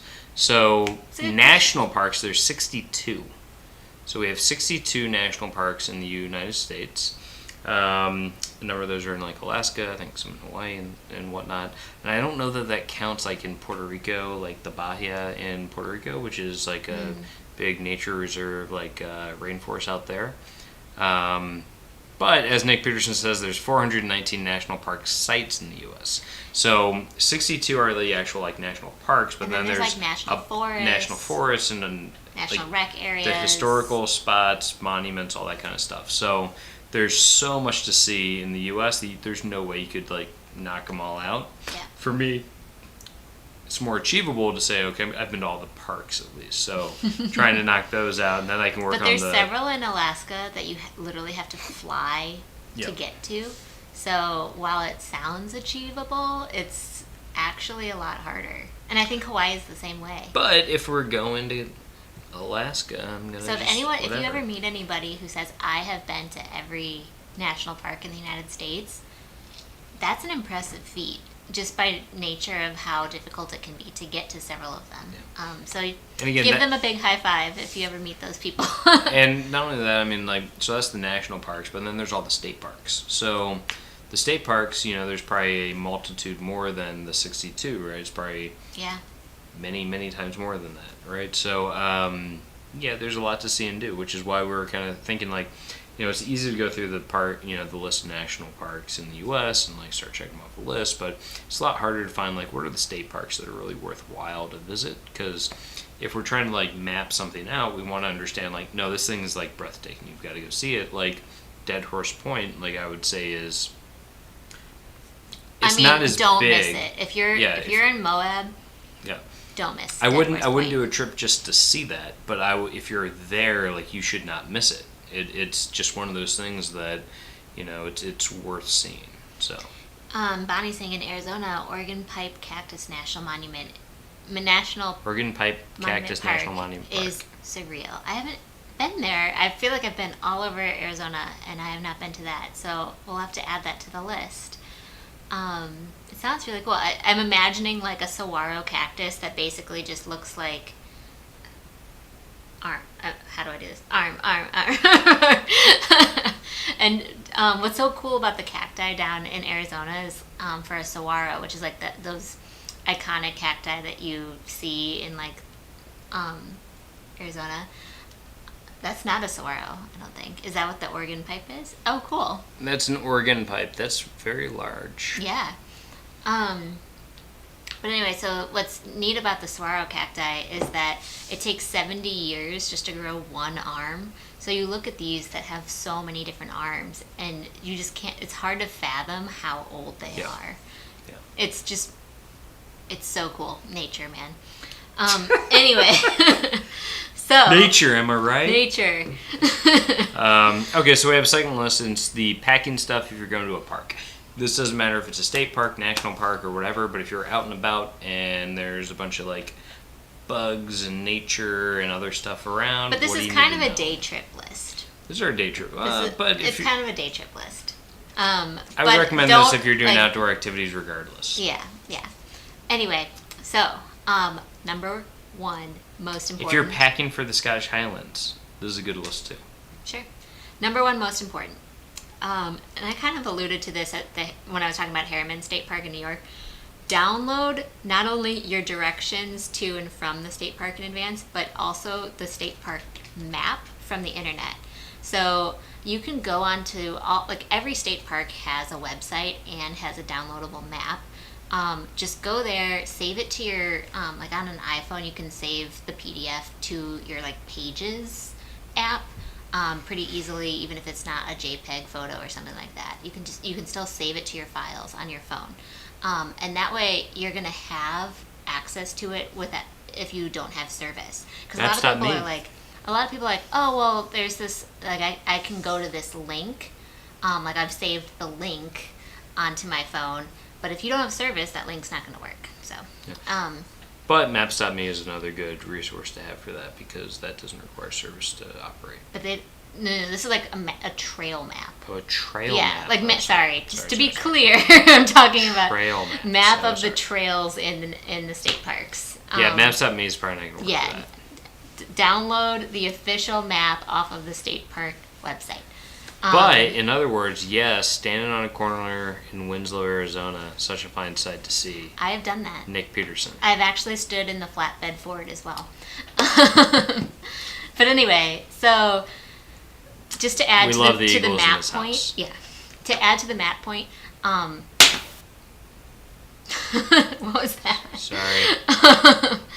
You want to like basically save it to your phone, send it to all of your friends too, just in case your phone dies. Like anyone that you're with, just make sure you all have the trail map.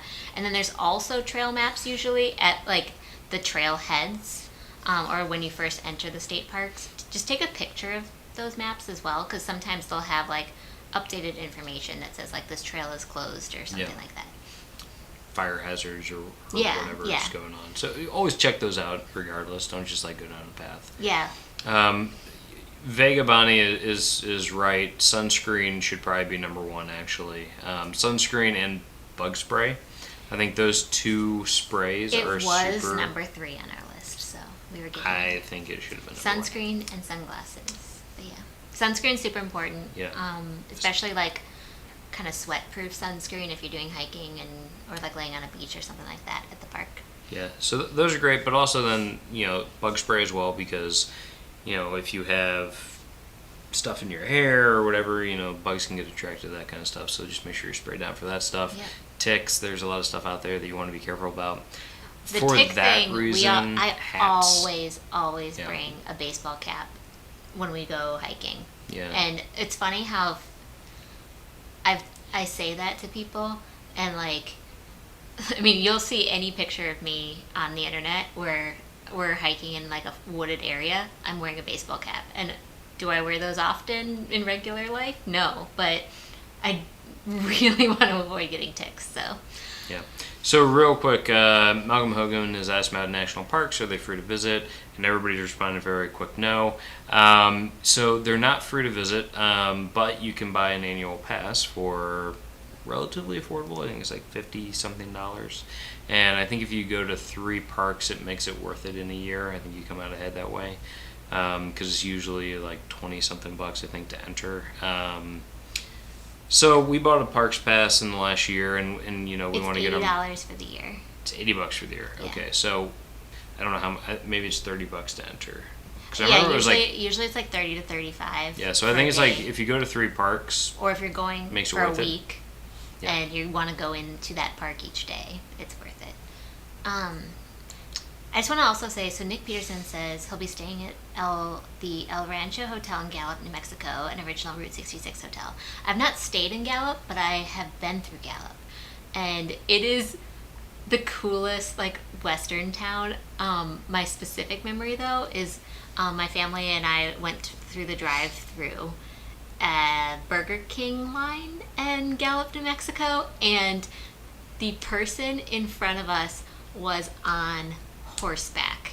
I'm not kidding. They were going through the drive-thru on horseback. And this was like 2008. So that's amazing. That's so good. That's when you know you need a burger. That's almost you need a Whopper right now. That's almost as good as when the protests were happening here in Chicago, and the guy came in on his horse in Chicago. Yeah. That was pretty dope as well. But that's pretty cool. I don't know. Like, I will never forget Gallup, New Mexico for that reason. Because that guy was galloping. He was galloping. So galloping through that Burger King line. So Mark is saying that the pass is definitely worth it. Because, $80 for a year, and you get to go to all the national parks and different national properties for free, which is, or like with the pass, right? So that's pretty good. But he's also saying that he went into the woods 2 days ago and wham, picked a huge tick out of his hair later that day. So yeah, ticks are no joke, guys, because ticks cause Lyme disease. So you want to be very careful with that and make sure that you're thorough in checking yourself out after going for a hike and whatnot. It's always very important. Guys with short hair, it's usually a lot easier. Eliz, she's always careful to wear the hats because of that. I'm so careful. I also typically, I didn't do it, I just did a ponytail on this trip, but typically I'll do like, part my hair down the middle and do braids, just to have the hair off my neck too and stuff. But yeah, it's like, I'm incredibly careful about that because it really scares me. Megan Morris is saying that she lives in the horse capital of the world and has never seen anyone on horseback go through a drive-through, and she's missing out. Yeah, it was epic. And it was like before cell phone cameras, like right before people had those, and so I don't have it on picture.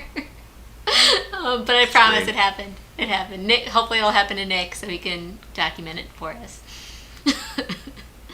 Wow, David is saying that 8 years ago he bought his lifetime parks pass for $20. I didn't even know you could get a lifetime parks pass. That's so cool. Unless that's supposed to be like $200, but regardless, that's still a great deal. Yeah, no, we like it. We're hoping to make it to a bunch of national parks, like I said, on our trip, which, would make it worth its money. Yeah. I feel like $20 is like the lifetime REI membership. Like, yeah. I mean, that's so affordable. I don't know why we didn't all do that. But anyway, so we have a long list. So we've got download your directions. We've got sunscreen and sunglasses. We've got a baseball cap. We've got refillable water bottle. Bug spray. Yeah, we already did bug spray. But refillable water bottle. So you want to bring water with you for sure, but sometimes you go through a lot more water than what you really want to carry on your back the whole day. So a lot of the state parks and national parks will have water in order to fill up bottles. So definitely just bring one that'll. So Zion, for Malcolm Hogan, real quick. Zion is in southern Utah. It's in southwestern Utah, closer to Las Vegas than Salt Lake City. It's about 2 hours, 2.5 from Las Vegas. Yeah, it's close. Not too bad. And Zion's beautiful, and one of the most stunning views of Zion is actually right when you enter the park. There's this really awesome view, like right as you're driving in, that is very much worth like stopping and taking a picture of. It's on like one of the bridges. You have to like kind of get out of your car and like dodge cars, maybe not dodge cars, but you need to like just be careful, and there's some like stunning views right there. It's super nice. Thomas and David are saying senior citizens can get lifetime passes.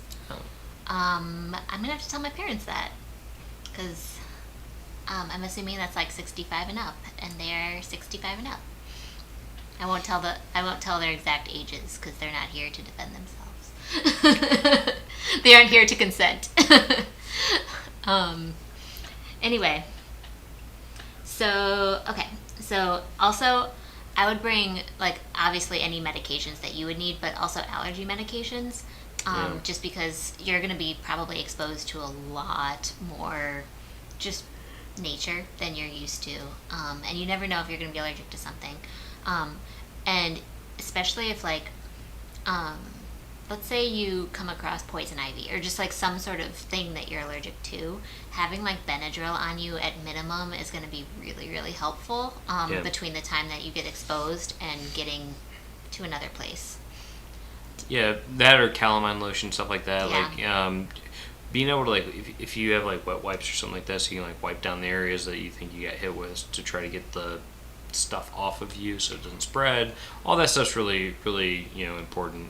But like just wipes in general, not necessarily disinfecting wipes, like ones that are okay on your skin, can also be good for like if you just want to kind of wipe your face off after a long hike too. Yeah, so all that stuff's good, and Mark's made a good point, which is to check if your meds affect your skin's reaction to the sun at all before you're taking it. That's true. Which is pretty important. And that includes, so like people like, me, I use a retinol-based face cream, and that, which is just more for like acne and anti-aging, versus like an actual medication. Even that makes you more sensitive to the sun. So I have to use like really high SPF because of that. So that's just something to think about SPF. if you're going to be super in the sun. And that's a beach thing too. Anyway, so then also you want to bring your lunch, pack your lunch, because most of the state parks, national parks are not really going to have a lot of food options there. So you probably want to make a lunch that is like more food even than you think you're going to eat. So like maybe it's like a sandwich and grapes and nuts and stuff, but then also have like a few other snacks too, just in case you get a little bit more famished. And bring drinks, I usually just bring water, but if you're the kind of person who maybe needs like electrolyte water or Gatorade or something, consider that. Righto. Okay, so I'm gonna keep going. I feel like, yeah, I don't know if I'm missing something in the chat, and sorry if I am. We'll come right back to it. Okay, and then also a small first aid kit, kind of similar to the medications, but let's say you just have like a little scratch or something. You don't want to like let it bleed. So just having something to like clean out, just minor scrapes, and have bandages, have maybe like tweezers in case you get a splinter. That kind of thing is going to be really helpful. So this is something that I did not do on Monday when we went to a state park, and I highly, highly regretted it. So if you can bring, and you're gonna be like hiking and stuff like that, bring long pants. I didn't do it because it was like 90 degrees outside, which is I think like 32 degrees Celsius for you Celsius folks. Like it was unbelievably hot, and so I wore shorts, and I actually ended up bringing kind of like knee length capris, but they were just still too short. Like my legs, the bottoms of my legs were still getting really exposed to like every single piece of foliage that we were hiking through, and luckily I was fine. But if there had been like a poison ivy or something, I would have been doomed. So definitely make sure you bring long pants, and it like once you're done with your hike, you can totally get in your car and like change into your shorts, or like go to one of the outdoor restrooms or something and change. So that's one thing. I also just generally recommend, again, this is something that I did not do on Monday and regret it, bring a change of clothes, like the entire outfit. Just bring an entire separate outfit, because this happens to me a lot, especially when I did hiking club. We would go hiking, and then we'd have like our wipes and wipe our like skin off at the end of the day and stuff like that. But then I'd be wearing the same clothes, and it's like we would go out to eat or like go to a drive, kind of like a McDonald's or something, on our way back to where we lived. And at that point, I'm like just feeling so gnarly. I just want to be in different clothing. So just having a change of clothes, generally, if like after you've done major exercise, can feel really nice.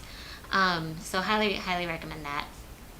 On Monday I wished so hard, because we went to Galena after we hiked in 90-degree heat through Mississippi Palisades State Park just to get ice cream. And I think I got a cold brew coffee. So we would go into a little store, and I just felt yucks McGucks, as I like to say.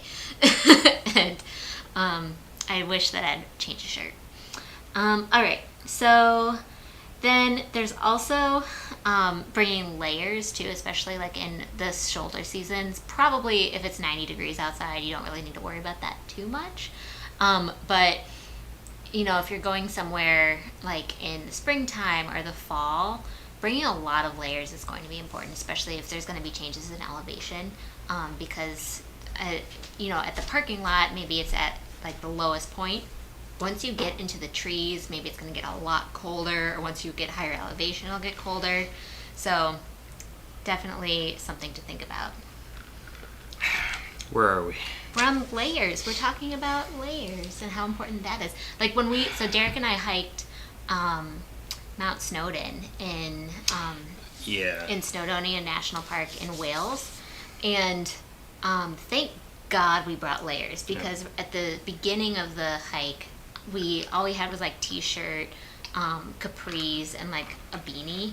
I was not wearing capris, guys. I was wearing capris. But at the end of the hike, I'm like in every single thing, because there was a cloud that came over the mountain, and it was just like biting cold.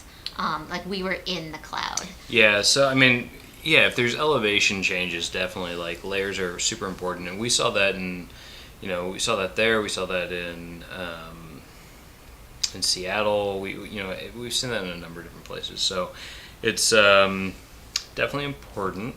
Liz has on Nick here. Peterson, thank you for the exact trend. So 90 degrees is 32.3 degrees Celsius. I love it. So I was pretty close. Close. And Mark is saying that he knows I'm a cargo pants kind of guy. Sure. Actually, cargo Derek's shorts. Not. I used to be, and then I met her. She made me throw them all away. That's so not true, but also sort of true. She wouldn't let me buy anymore. They like kind of just, disappeared in time and didn't get replaced. But my Uncle Frank, he's like a second dad to me. He is all about cargo pants and cargo shorts. Gotta have those pockets, man. Okay, so... And Mark Walters also said something important, because I was listing off different things you might need in a first aid kit. He's saying that a small pump of Neosporin is great, too. Mm-hmm. Absolutely. Yeah, they have, like, the spray bottle. Yeah, they do have... You're right. They do have the spray Neosporins now, too. And he's also saying that in New Mexico, they wish that they would have had some other clothes, but they didn't have... Husky t-shirts at the shop. Okay. And Darian is saying that New Mexico gets really cold at night, for sure. So it does. The thing there, and like with anything in the desert, this is for Nick going to New Mexico. You need to bring layers. Layers, because before the sun rises, it's cool, and then the sun rises, it gets hot, and then the sun goes down, it gets cold again, and you can have 20-degree, changes, fluctuations in temperature, which is pretty drastic. All right, so the next thing is bathing suit, if it is appropriate. So take a bathing suit with you, so you can jump in the water, jump in some lake, cool yourself off, and Yeah, I went to. It was not a state park. But it was near Moab. It was like. Was it a state? It was definitely like this cool trail near Moab. And there was a creek there, and I just jumped in I changed into my bathing suit with all my girlfriends, and we jumped into the creek just to cool off one day. So that was pretty cool. Just fun to be able to do that. Sorry. Nick D, you keep having me almost shoot stuff out of my nose. Shoot, I was just loading up my pockets with the stuff you said to bring, and all of a sudden cargo pants aren't cool. That's the best one yet. That's really funny. God, Nick, you're so funny, dude. No, that's hilarious. Wow. Okay. Yes. My favorite cargo pants joke is Dimitri Martin has, I think, a joke where he talks about how he wants to bring out his cargo pants, and he wants to fill it with all of his loose change.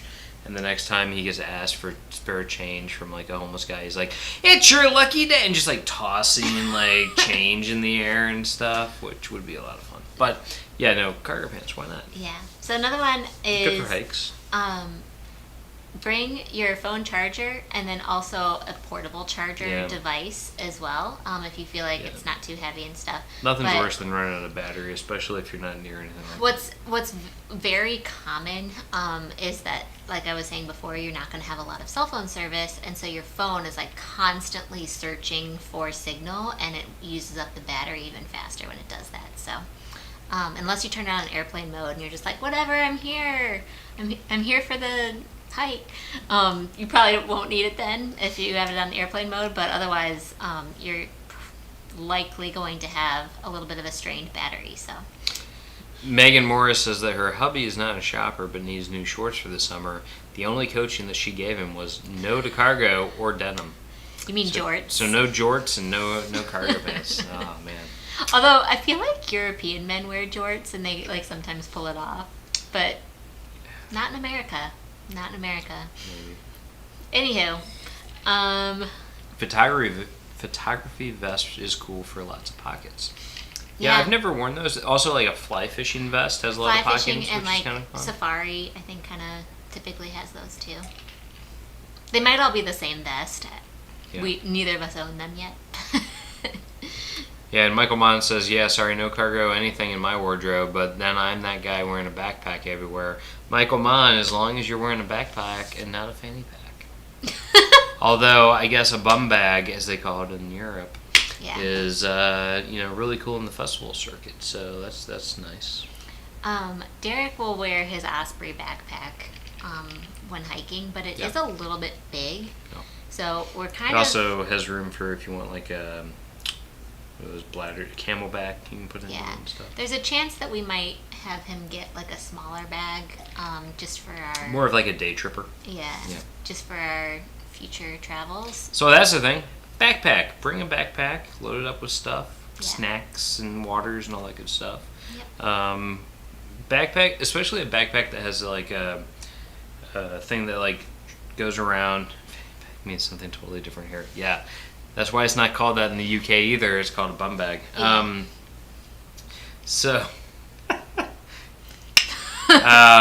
So with backpacks though, if you're going on like hikes and stuff in a national park, like I wouldn't probably take like the backpack that you had in high school. I'd probably get the one that like actually straps around your waist and stuff, because that makes a world of a difference if you're carrying any amount of stuff, to let it more evenly distribute across your back and whatnot, so it's a lot more comfortable and not putting as much stress on your shoulders, which if you're doing like a 5-mile hike or something like that can have a real big impact at the end of the day. So that's my recommendation. Get like an Osprey or something along those lines that has like the waistband associated with it.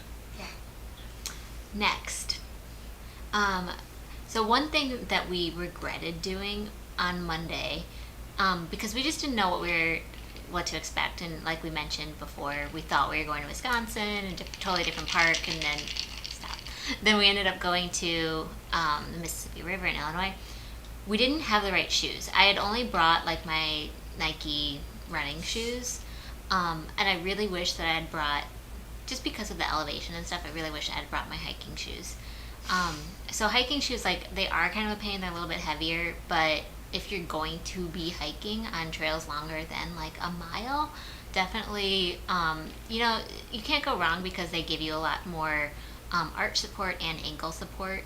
And sometimes you're like in these like precarious situations where maybe you're like trying to scoot yourself over different rocks and everything, and you just want a little bit more support.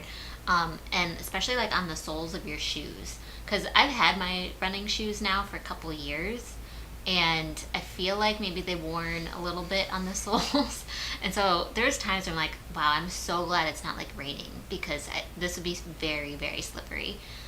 So bringing that, and then if you're going to a beach place, like if you're going to, the Bahia Honda State Park, or like the Indiana Dunes State Park that we mentioned, the shoes that I wore, the Nike ones that I mentioned, were like a little bit like mesh in them, and sand gets in those like immediately. Crazy. And yeah, boat shoes are better for that. The sand will not come out of those shoes for like months. So basically it's like anything that's like mesh or like with holes in it or anything, and you're going to anywhere that has sand, don't do it. Next, just bring your deodorant. You're probably going to want to have deodorant refresh, especially if you maybe will be getting food at the end of the day after your trip to the park or something like that. Just bring it. And if you are worried that the people with you maybe will forget to bring deodorant, maybe bring the spray one. I know spray deodorants like aren't as big in the US as they are in like Europe and other parts of the world, but they do have them here. So yeah, always good to be that savior for people. Then another thing that we forgot. Oh yeah. So Malcolm says never ever bring Crocs. Yeah. I actually own Crocs, and I've never felt a need to. Like, there's not a scenario where I'm like, this is the right shoe. I think, like, if you were going kayaking and you needed a water shoe and don't own actual water shoes, maybe Crocs could fill the bill. But my feet haven't changed size, so I've had water shoes since I was like in high school when I used to go kayaking. So, yeah. Thomas Reiser says it's time for some new athletic shoes. Yeah, I've had these for like 4 years. But yeah, I should probably go get some new shoes. I do a lot of yoga though, so I haven't which is shoeless. So most of my workouts don't involve shoes, which is why mine last a little bit longer. And then Malcolm says nobody should have ever bought Crocs. Yeah. Grandma bought them. She loved them.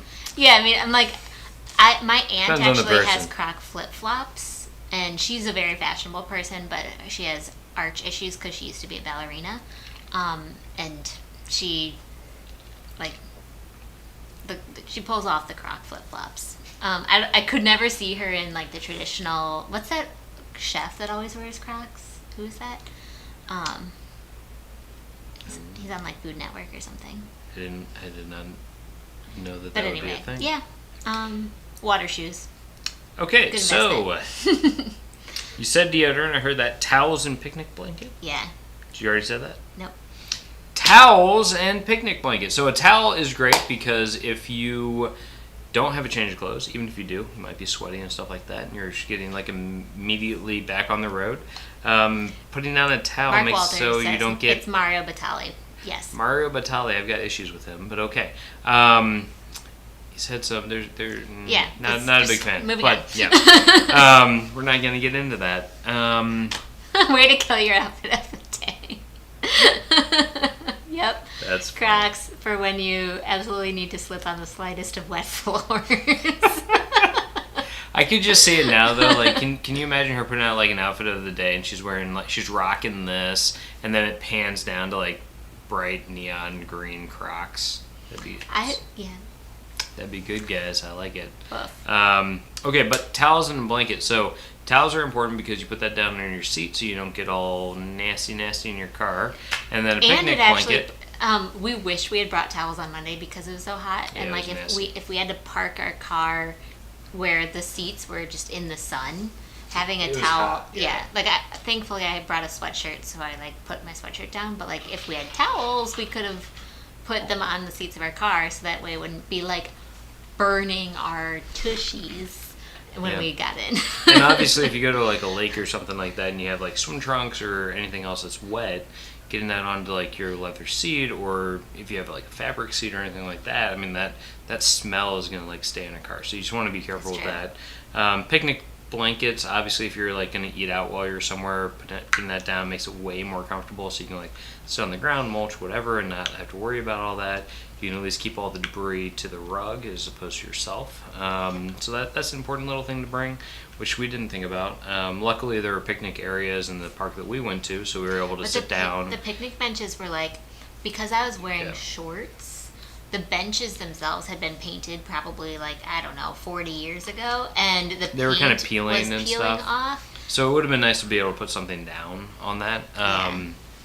So just things to think about as you're doing it. Even if there are picnic areas, it might be nice to have a blanket to put down, or even a cheap plastic covering for on top of the table, so you're not putting your stuff directly on top of that table, because it was kind of gross. I didn't want to eat off of it personally, so I basically ate my stuff just standing. But it's something to think about. And then toilet paper. If you're a woman, it's more of you. Yeah. But yeah, I mean, you don't want to be in a place that doesn't have toilet paper when you need it. So bringing a little bit of toilet paper might be helpful. Words to live by. Yeah. You don't want to be somewhere when you don't have it. You need it. Right. Michael Mann, thank you for joining us, friend. Thanks, Michael. We really appreciate it. Really, really great to have you.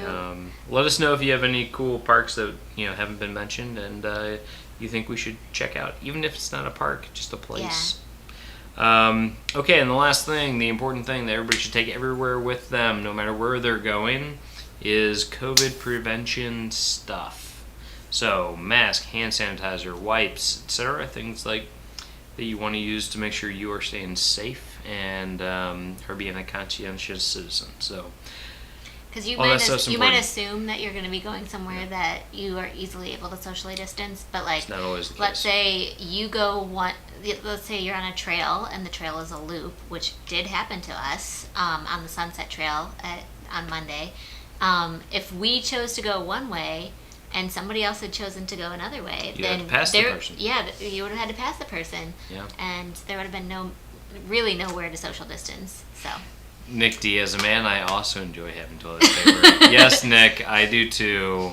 I'm just saying it's less of an issue for men as it is for women. But yeah, so having those things, even in like a national park, is important because, for instance, like the vista, the viewpoints that we went to, if somebody was coming out when you're trying to go in, you couldn't do that and stay 6 feet apart or anything like that. So it's just good to have, right? Yeah. Malcolm says, if I'm going for a picnic, there has got to be spites in the chili bin. I have no idea what that means. Translate. No. What does it mean? Spites in the chili bin. I don't know. I assume a chili bin like is a a cooler. Yeah, like that's what I'm assuming is a chili bin. That's a way more fun name than cooler. I like chili bin. Yeah. So, my dad just gave me a cooler when we went down to see him the last time. It's my great-grandfather's igloo cooler. And he's like, your great-grandfather gave me this. And I'm like, oh my God, that's amazing. Okay, Shout so we out have to that. Eric. Thank you, Dad. Like when you open it, it like creaks. It's like... It's like a horror movie. Oh my God. I'm either about to get murdered or get a beer. I don't know which. It literally like... It's awesome. Yeah, so Spates is a New Zealand beer, according to Megan Morris. And that makes me think that's definitely a cooler. Chili bin. I'm calling it that from now on. The chili bin. That's way more fun. Love that. So he needs to have... So descriptive. He needs to have beer in the chili bin. Love it. Okay, cool. So Bonnie is saying, optional bring along. I always bring bull clips. So versatile. I use them to close packages like chips. Clip my hat on my collar. Missing button workaround. Haha. My carabiner hooks are a must. Carabiner, yeah. Carabiner. Yeah. So no, that's actually a really good idea. I love the clips for like we actually don't have enough of those, but we also don't do a lot of chips, but like they're great to keep things shut. Like that was always like every time I was at my grandparents' house, it was like, did you clip it? That was a big thing. So that's a lot of fun. Yeah, you can use binder clips for some things like that too. We actually don't have a lot of carabiner hooks either, and that would be something we'd probably need to change come this fall. All right, maybe I like this better. They call them an esky in Australia. Oh. Like an Eskimo? Esky? Is that where that comes from? I Probably. love that. And I'm thinking of that in like an Australian accent, which is a lot of fun. Megan says, yes to vintage coolers. I have a vintage Playmate cooler that my parents used and abused in the 1980s. Nice. Amazing. I'm pretty sure this igloo cooler that is now in our possession is from like the 60s? Before? I don't know. It's all, but I mean, he lived up until the 90s, so I have no idea okay, when that's we true. got it. Maybe he bought a new cooler at some point. He liked his beer cold. Yeah, that's what I'm gonna say. But it did come in handy, and that was a good call. Yeah, we took it with us, and it was great. Yeah, we took it with us, and we put our sandwiches and our drinks, like all of our spare waters and stuff in there, and it kept it very cold throughout the whole day. So, I'm glad that somebody said that because we didn't have it on the list. Eric B., welcome, sir. Did Welcome, you just Eric. get back from bowling? He did. He told me he was going to go bowling tonight. Welcome back. How'd you do? Did you get a perfect game? Sorry, that's gonna be my question every time, and I apologize. Not to like diminish what game you did pull, if you did pull a perfect game. Yeah, you're gonna make him feel bad each time. So, congrats though on whatever you did, because you did more than I did, because I didn't bowl today. So I have to bowl against Eric Brown sometime. Eric Brown is gonna win. He probably will. Once I get back in the swing of it, maybe I'll get better. Okay. So, but thank you for joining us, Eric. We really appreciate it. We've been talking about state parks that we like. Eric also just launched a new video today for everybody on his channel, so you all should check it out after we're done with this live stream. But yeah, so Eric, just so you know, we've been talking about like state parks generally, because we just went to a state park here in Illinois that we thought was pretty cool, called the Mississippi River Palisades State Park, over on the Iowa-Illinois border. It was very nice. Oh, yeah. I went to Illinois for the first time, guys. Not Illinois, Iowa. Like we The live in other Illinois. I went to Iowa for the first time, guys. I got overexcited there. So I had never been to Iowa before. But he has not been to mainland Iowa, and here's an why island. I say that. I went to an island in the Mississippi River that's technically part of Iowa. Did anybody know that there was an island in the Mississippi River that's part of Iowa? I did not. Because we didn't. So I went to coastal Iowa. And yeah, it was very interesting. It's true. You went to coastal Iowa. You know, we went in, we saw it. We wanted to get ice cream from there, but then the ice cream place didn't open until 3 p.m. And that was just like way too much for us.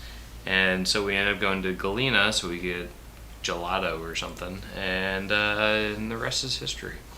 But it was kind of cool because you went in this like little town. It was like a little island, right? So it was probably like 5 streets wide by like 15 or something like that. So it's kind of like an oblong island in the river. Yeah. And you go along, and if you go along like the river road, there's all these like historic kind of houses that are facing the water that are like, oh, I bet those used to be really, really nice. Unfortunately, most of them are a little bit run down at this point. Like they've seen their best days already. And somebody could probably come in and like fix them up. But I mean, there's a lot of work that probably needs to be done in those places. But it was really neat. Cool. Yeah. It seemed like a really great community of people. They had like a little marina there. We got a lot of waves. It was really nice. Yeah, like we drove through this town and people were in their front yards and they'd be like, "Hey." Yeah. It was basically cool. like, "Welcome." Yeah. It was really fun. So yeah. So Malcolm is saying though, real quick, the Esky. Not sure where the name came from. I would more think a shortening of Eskimo. Aussie shorten names for everything. It sounds like Midwesterners. We like to shorten everything. That's why it's not Indianapolis. It's Indy. Mm-hmm. We like to just shorten things. Yeah. We don't got time for that. Yeah. But I actually just want to go back. So the town in Iowa that we're talking about is called Sabula. And you cross right by Mississippi Palisades State Park. You cross this really cool looking bridge. Yeah. And then they have this overlook that like literally right after the bridge that you can look into like the marshy areas of the Mississippi River and take pictures and stuff, and it's super, super cool to just stop and like see how calm and peaceful it is in that area. And then you kind of drive literally through the Mississippi River on a highway, kind of like if you've ever driven through the Keys, kind of like that vibe where there's water on both sides. And then you get to this island, and yeah, everyone seemed nice. We didn't actually go anywhere there because we were going to go there for ice cream, but the ice cream store, I guess, doesn't open until 3 p.m. Yeah. And we were there at 2. A bit much. And we were like, I guess we're going to go. So our problem was that there wasn't anything like stick around for. Yeah. So what the town did have though was they had a boat launch type area and stuff. So they had like it's not a yacht club. It was like a like literally a boat launch. Like a boat. Well, no, but it was more than that. There was like it wasn't just like a ramp that leads. It was a marina, right? It was like a marina. So you could go there, which is kind of cool. We drove by it and saw it and stuff, but we were figuring with social distancing and stuff, we didn't want to go into like the gift shop and stuff that was there. They had live bait, so that was cool. So we knew that if we wanted to go fishing, we could do that. There's 2 bed and breakfasts on the island, There's a couple. I have no idea B&Bs. how they're rated. We didn't look into it because we weren't staying the night. One's called the they looked cute. The Sapula Castle B&B, which is kind of cool. It like has like castle-y type stuff like on it and whatnot. Yeah. Crenellations on top. It's interesting. So if you want to stay at a bed and breakfast in the middle of the Mississippi River, you can. Yeah. Haley family, welcome. Happy Welcome, Thursday. Haley family. Thank you for joining us. We're glad to have you. So like the whole thing with like going and exploring and checking out things and like just having a good time, like getting out into nature. That's something that we like to do. You know, we live in a city. We've always kind of lived in cities, but we've always felt that getting out into nature and experiencing that is very important. You know, a lot of our vacations, whether it's like the Scottish Highlands or what have you, we like to hike. We like to get out there. So, getting to do that over the last like week or two has been a lot of fun, and we look forward to over this fall get out and explore a lot more. Yeah. Yeah. So Bonnie says, check out Hero Clips if you need some carabiners. The best. Not sponsored, lol. No, that's great. I know that there's a lot of different carabiner things out there for travelers. I've seen them advertised. I don't know if I'm maybe like in the target audience or something. But yeah, I've seen a lot of carabiner options out there. We'll have to look into it. And then both Nicks, it sounds like, are bad at bowling. Oh, well, Nick Peterson and then Nick D says, do they have bumpers? I need bumpers. Okay. Yeah. Which I love. Nick Peterson said something about like in the 70s, which is pretty funny. And then Nick Peterson also said, I'm sure they have that stand that for you to roll down the ball. The stand for like the little kid you put the ball on and you just push it and it rolls down. Yeah, that's the funny. slide. Yeah. So I was at a work event and we were doing our team was hosting this event, and the guy who ran our group, he made up the rules, and the rules were very abusive, but fun. Abusive? Yeah. So he said that whoever lost the round of bowling, so whoever had the lowest score on the round, had to take a shot. Yikes. And the problem there, as you can imagine, is that as you lose, you start to lose more because you're taking shots. And he kept picking the shots that somebody had to take, and he kept mixing up all the alcohols. So we had one guy in the group who just kept missing. And like he just kept getting the low score.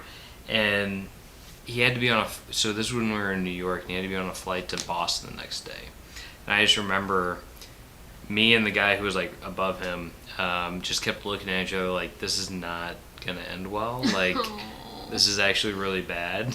So people kept like running interference and like taking his shots for him, so that he wouldn't get but it was so bad where I was like, Alex, you should take the just books. leave. No, Alex was the guy who was like my level, who was like above him, and I was like, Alex, like, I don't think he's gonna make it tomorrow.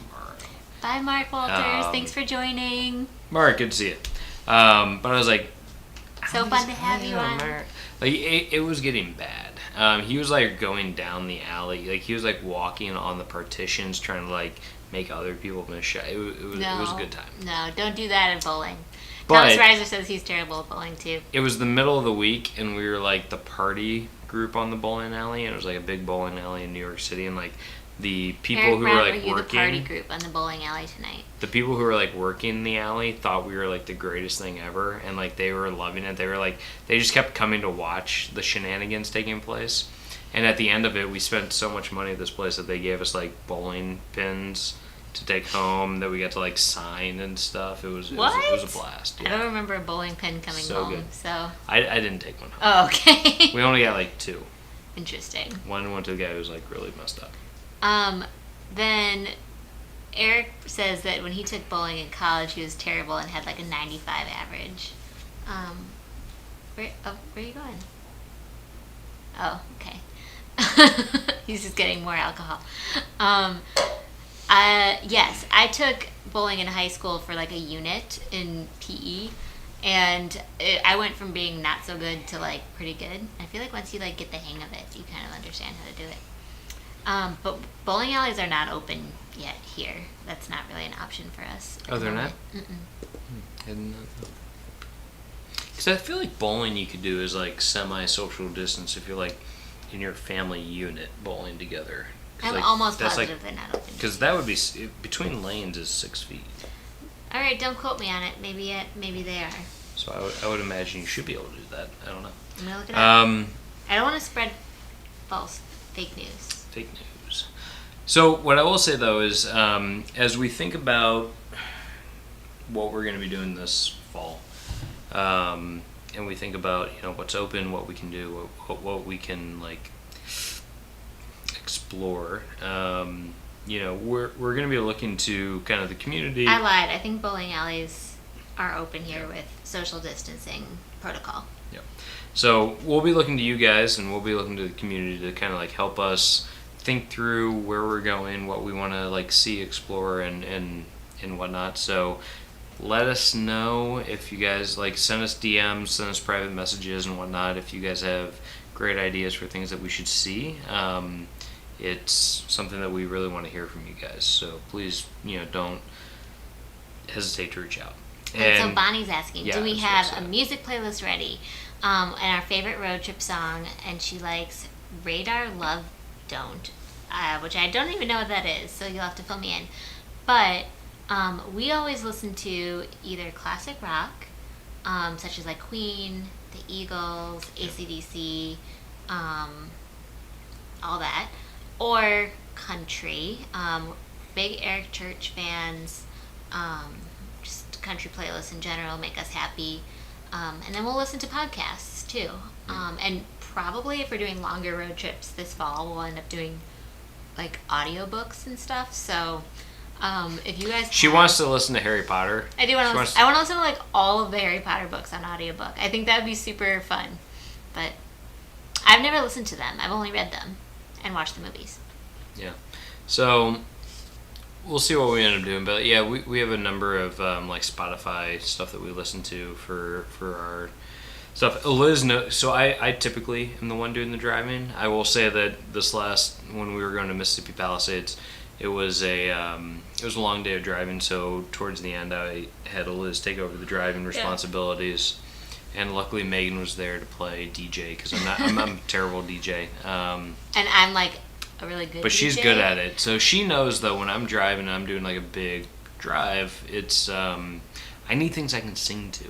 So I don't want like the most new thing out there because I'm not going to know the words and I'm not going to be able to sing to it. So I'm just going to like. And he doesn't like slow doze songs. Off. I don't. No, of course not. Come on, can't sing. So like if I'm playing Fleetwood Mac, I have to play like The Chain, not Landslide. Yeah, I want to hear like Journey. I want the good stuff. Play the hits. That's what I'm all about. There's slow songs that are hits. I know that Derek is gonna like not like the slower ones. Anyway, but yeah. Yeah, so that's what I'm all about, and she knows that, and she knows that if I'm the one who's driving and put in the time, that I need to be able to sing to it. Yeah. And she has to live through my singing, so that's also fun. Yep. Yep. So Thomas Reiser is saying that he goes to lunch at a bowling alley frequently. Oh, no kidding. Oh, that's cool. Hopefully they have good food. I imagine they do if you're going there frequently. We don't have a bowling alley near us that I'm aware of, but we have something called Whirly Ball. Which is also a bowling alley. Whirly Ball? Oh yeah, it does have bowling there. Yeah, but it specifically has like these little go-karts that you kind of play basketball with a lacrosse stick. That's basically Whirly Ball. But in a go-kart. You're in a go-kart, you have a lacrosse stick, and you're like trying to get... And you're playing basketball. A goal. Yeah. It's a ton of fun. It's actually a lot of fun. It's the craziest thing. It's so much fun. Yeah. But I am horrible at it. Yeah, it's awesome. I highly recommend it. You need a group to do it though. You need a big group. Look at that. Peter Melander and Nick Peterson love it. Mark Finley Mark loves Finley whirly ball. loves Guys, it. Whirly ball, taking over. We can do a whirly Walter's ball. World whirly ball. We can do a. The alliteration is so strong. Let's do it, guys. Let's get it done. But it's a lot of fun. I went there with coworkers last year, I guess, and we had fun. We didn't for a friend's birthday party. Yeah, we went for a friend's birthday party, which was a ton of fun. But then, that place had actually phenomenal food because it's a little bit nicer. Nick Peterson says we sucked at whirly ball. Well, that's unfortunate. I was horrible at whirly ball. See, you only have to be better than the person with you. True. That's kind of what it means. So Megan Morris is saying, I'm into so many genres. I love the classic rock, DMB, and Fish, and some country. But I'm also kind of embarrassed to like BTS at age 35. BTS. And Fleetwood Mac. BTS means behind the scenes to me, so I'm trying to think of what else that stands for. At first I was like, Backstreet Boys. No, that's not it. I don't know what BTS is. I can't think of what that would stand for. At age 35. And Fleetwood Mac, Everywhere is amazing. Yeah. Yes. Me and Megan, actually, not Megan Morris, sorry, but our roommate Megan, went to see Fleetwood Mac at Citi Field when we both lived in New York City, and it was epic.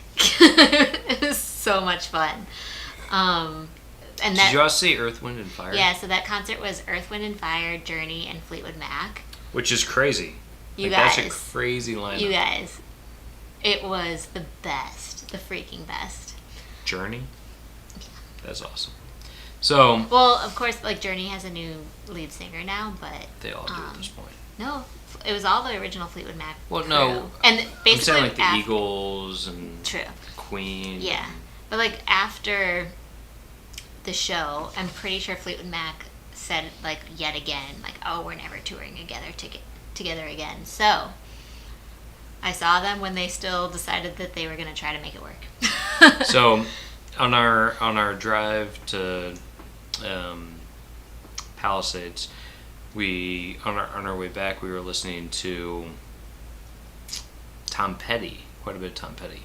And Megan, our roommate, Megan loves Tom Petty. And so we were listening to some of that, and I was telling them, I was like, well, I saw Tom Petty play at Bottle Rock. I think that was the year that he passed.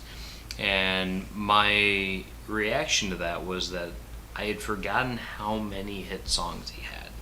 How many amazing songs he had. Because they're great road trip songs. And they're phenomenal. But, I just remember thinking when he started out his set, I was like, he's coming out strong. Oh my God, he's going to have no more songs to sing.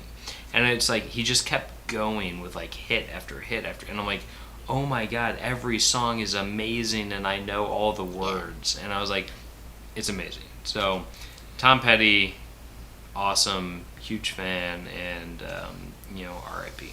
So. Eric Brown says, I don't listen to much modern music. I like a lot of 90s and early 2000s music, mainly rock, hip-hop, and R&B. I'm right there with you. So Derek wasn't as into, current music back then, so he didn't know as many things. So when I'm playing DJ, I don't normally, opt to that, but I love it all. I was there. I was into it. So... Yeah, maybe we'll get into a little Usher next time and see if Derek has any recollections on that. Okay. Megan is saying that BTS is a top Korean pop boy band. Oh, K-pop. Man. We're not cool enough to know about BTS. K-pop's fun. I mean, it is. That's a really cool genre. They're doing really interesting stuff on social media with activism and stuff, which is pretty cool. Yeah. So that's cool. I just don't know much about the individuals in K-pop. So. Darian says, Tom Petty and I are from the same area in Florida. I saw him live there several times. Great memories. Those are memories to cherish for sure. That is so cool. So Tom Petty's one of those guys though. It's funny, when he sang, you could understand him, but when he tried to, when he was just talking, it was hard to understand what he was saying. Not quite as bad as like Ozzy Osbourne, but like there was definitely like something there where it's like, okay, that's hard. But man, he could still rock. And I've seen some different ones. I've seen like ZZ Top play and stuff, and like they still rock. It's a lot of fun. Elton John, you know, into his older years, you know, still puts on a hell of a show. So Nick Peterson says, my must-listen-to song for my upcoming trip is Walking in Memphis. That song is awesome, and I'll be in Memphis. Yeah, there's, we're that way too. Like, if there's a song about a place that we kind of can, you know, are familiar with and stuff, we will absolutely listen to it, whether it's Winslow, Arizona, or Walking in Memphis, or just anything like that. For example, songs, movies. When we went to the Mississippi River, I started playing all these different songs, like Rolling on the River. I played Black Water by the Doobie Brothers. And I started like singing it in one of the vlog videos, and I'm so mortified. As I was like editing this video, I'm like, oh my gosh, should I keep this where I just start breaking out into a Doobie Brothers song? Or she has the power to take it out. I know, I have the power to edit this out, but I can't decide whether I'm going to do that or not. Wow, Thomas Reiser says he was in Memphis when Elvis's funeral was happening. Oh, no kidding. It must have been quite a thing. So, I mean, Memphis is one of those places. I've never been to Memphis, surreal. Tennessee. I really want to go because there's so much to see in Memphis. Barbecue, obviously. Music it should be music than barbecue and stuff, but like, I really want to go see a lot of that. That'd be a lot of fun. Because we did that thing the other, a few weeks ago, the other month or whatever, around a number of different things to go see in experience that represents African American, Native American, and Latino culture, Asian culture in the United States. And, Memphis is one of those cities that has such a rich cultural history around, especially African American music, around jazz and blues and whatnot. So it's a place that we really need to get to, and we need to reach out to Christian actually probably to get his take on all that. Yeah. Nick D is saying, I play the complete discography of the band Chicago when in Chicago. That's so cool. Wasn't your dad in like a Chicago cover band? My dad, when he went to University of Illinois, he used to play the trumpet. He no longer does. He's not on this chat anymore. I think he usually goes to bed at like 9, so Alan A. we can talk about him. But he might watch this on repeat. He actually probably will watch this on repeat. But he used to play the trumpet, and he played in a Chicago cover band. And so we listened to Chicago a lot growing up. According to Nick Peterson, for Chicago, the song that comes to my mind is Bad Bad Leroy Brown. Interesting. Baddest man in the whole damn town. Then he also said a great song about my home state, which is Minnesota, is called North Country by Rocket Club. Great song about the beauty of Minnesota. I haven't heard that one. Yeah, let's check that one out. It's pretty cool. So, I mean, there's so much. That's like a whole other topic that I feel like we could do on another live stream, is songs that remind you of places. I mean, for example, when I went to Paris in the fall for the first time, I insisted on playing the Frank Sinatra song, where it's like, I love Paris in the springtime, I love Paris in the fall, just because it brought up such intense memories for me of listening to that song with my grandmother and stuff. And I never imagined at age 7 that I was ever actually going to see Paris in the fall, so brought her with me. She has seen Paris in the fall. I have now seen Paris in the fall. I will say, for leaf peepers, Paris is a great place to go. The foliage gets pretty wicked. So that's really cool. Mark Finley, welcome back, sir, is saying, so many songs about Texas. Too many to narrow down. There's so many great songs about Texas. A lot of them are by George Strait. Oh, man. George Strait, I mean, come on, just name your, come on. There's so many. So, Nick Peterson, we like to have the also, Headwaters. Miranda Lambert has a lot of good. She has one about Ohio. She has one about Oklahoma Sky. Yeah. Mm-hmm. So good. Sorry, I interrupted you. No, I was just going to say, Nick Peterson saying, like we have the headwaters for the Mississippi River here, where the river is so small you can walk across it. That's pretty cool. Really? Huh. So, yeah, I mean, I guess that's where it starts. So, there's a lot of rivers that flow into the Mississippi along the way, all the way to the Delta. So, Eric B. is saying, every Louisiana State game, they play Calling Baton Rouge, Garth Brooks before the game. People go crazy. That reminds us of in Indiana, like they always Mellencamp. They always play Mellencamp without fail. And John Mellencamp lives in Bloomington, Indiana, and so his daughter went to Bloomington. He has a sometimes pavilion go to named the after football him games and stuff. Yeah. Malcolm Hogan is saying that soccer or football. I was in a few years ago. The Gambler was our team song because it was the only song we all knew the words to. It's a good way to choose it. It's like, you know the words, I know the words. Absolutely. Oh, God. Now we're getting into Nick some Peterson. rivalry. For Texas, it's the Walker Texas Ranger theme song for me. Because when the eyes of a ranger are behind you. Something, I don't know. But yeah, Walker Texas Ranger, that was like my jam as a kid. I used to watch with my grandma. Yeah. She loved Chuck Norris. There's also like the Blake Shelton song, like "Please Come to Austin." Oh no, that's "Please Come to Boston." There's a song called "Austin" by Blake Shelton, and then "Please Come to Boston" is like a classic song. Totally different town. Yeah, different Eric. Yeah, I knew what you were talking about when you said LSU. Yeah, that's funny. Yeah.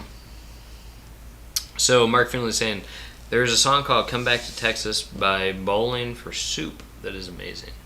Soup sounds nice. I have not heard of anyone mention Bowling for Soup in so long. I don't know what Bowling for Soup is. This has turned into a very interesting chat. Well, we should all turn this into, because it seems like all the people that are still on are in the Walter's World Superhero group, which thanks everybody for sticking with us. But we should totally turn this into a chain. Deep cuts of music. Yeah, of songs that are inspired by places. I think that'd be really, really fun. Yeah. So I think we've exhausted our lists for the evening, and you guys all really helped us come up with new lists of places that Derek and I have not been to that are state parks and national parks that we'll be adding to our want to see. That's right. When you're in Texas, look behind you because that's where the ranger is going to be. Which is creepy. If you think about that, that's a pretty creepy thing, Nick. Just getting stalked by Texas Rangers. Yeah, but he's going to high kick you. Chuck Norris does not cry. My goodness. Do you remember back in I feel like 10 years ago there was this whole Chuck Norris phase where everybody's memes were all about Chuck Norris. Dude, that was 15 years ago. Was it? Oh my gosh. Everything was about Chuck Norris. Anywho, this has been Royale. We're going to have to get going, I think, now that we've spiraled into Chuck Norris territory. Okay. So, thank you all again for this awesome chat about state parks, and what pivoted into chat about songs that are inspired by places too, because I think we all can relate to those pretty well. But really, everybody knows that this whole chat has really been about Chuck Norris. Which, by the way, okay, so talking about Chuck Norris. All right, so Chuck Norris, for anybody who wants to remember this, go back. He was in Bruce Lee movies, which was a lot of fun. And I still remember he played a bad guy in one of the Bruce Lee movies. And it was funny because they fought each other. He had this full chest of just billowing hair. And one of the ways that Bruce Lee got away from was by grabbing the chest hair and pulling it out.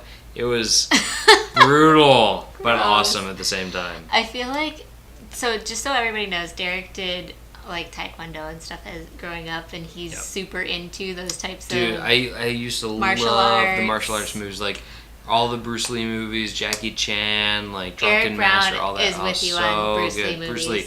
Dude, Bruce Lee was so cool. He did the 2-finger push-ups and stuff. It was awesome. That is a big feat. Fan. That's amazing. He did like the 1-inch punch thing, which was like super cool. And Kareem Abdul-Jabbar was like a huge friend of his. So like in one of Bruce Lee's movies coming up, like it was one of the bad guys was like Kareem Abdul-Jabbar, who was like one of his students. Like when he taught him, he had his version of martial arts that he had put together. That was like a mixture of like taekwondo and karate and different things. So it was pretty cool. Yeah. But yeah, like I said before, thanks everybody for joining. This has been a treat. Yes, Katie, thank you for coming back week after week. We have so much fun just saying hi to everybody on Thursday nights and having these chats and hearing from you guys about your experiences. And like, I think going into the rest of the summer, we're probably going to be like trying to source more and more information out of you all so we can start making our plans, and maybe you guys are also making travel plans too.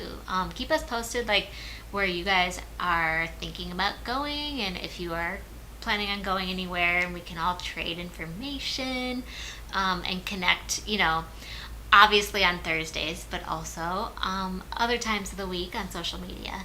So it's been really, really fun, and hope you all have a really good rest of your week. Yes, thank you everybody for joining us. We really appreciate it, and we know that you guys, all of your all's time is very valuable, so we really appreciate you spending that time with us. So. Yep. Yeah, absolutely. All right, everyone. Thank Take you. care. Have a good night. And cheers to Chuck Norris fans out there, too. Bye.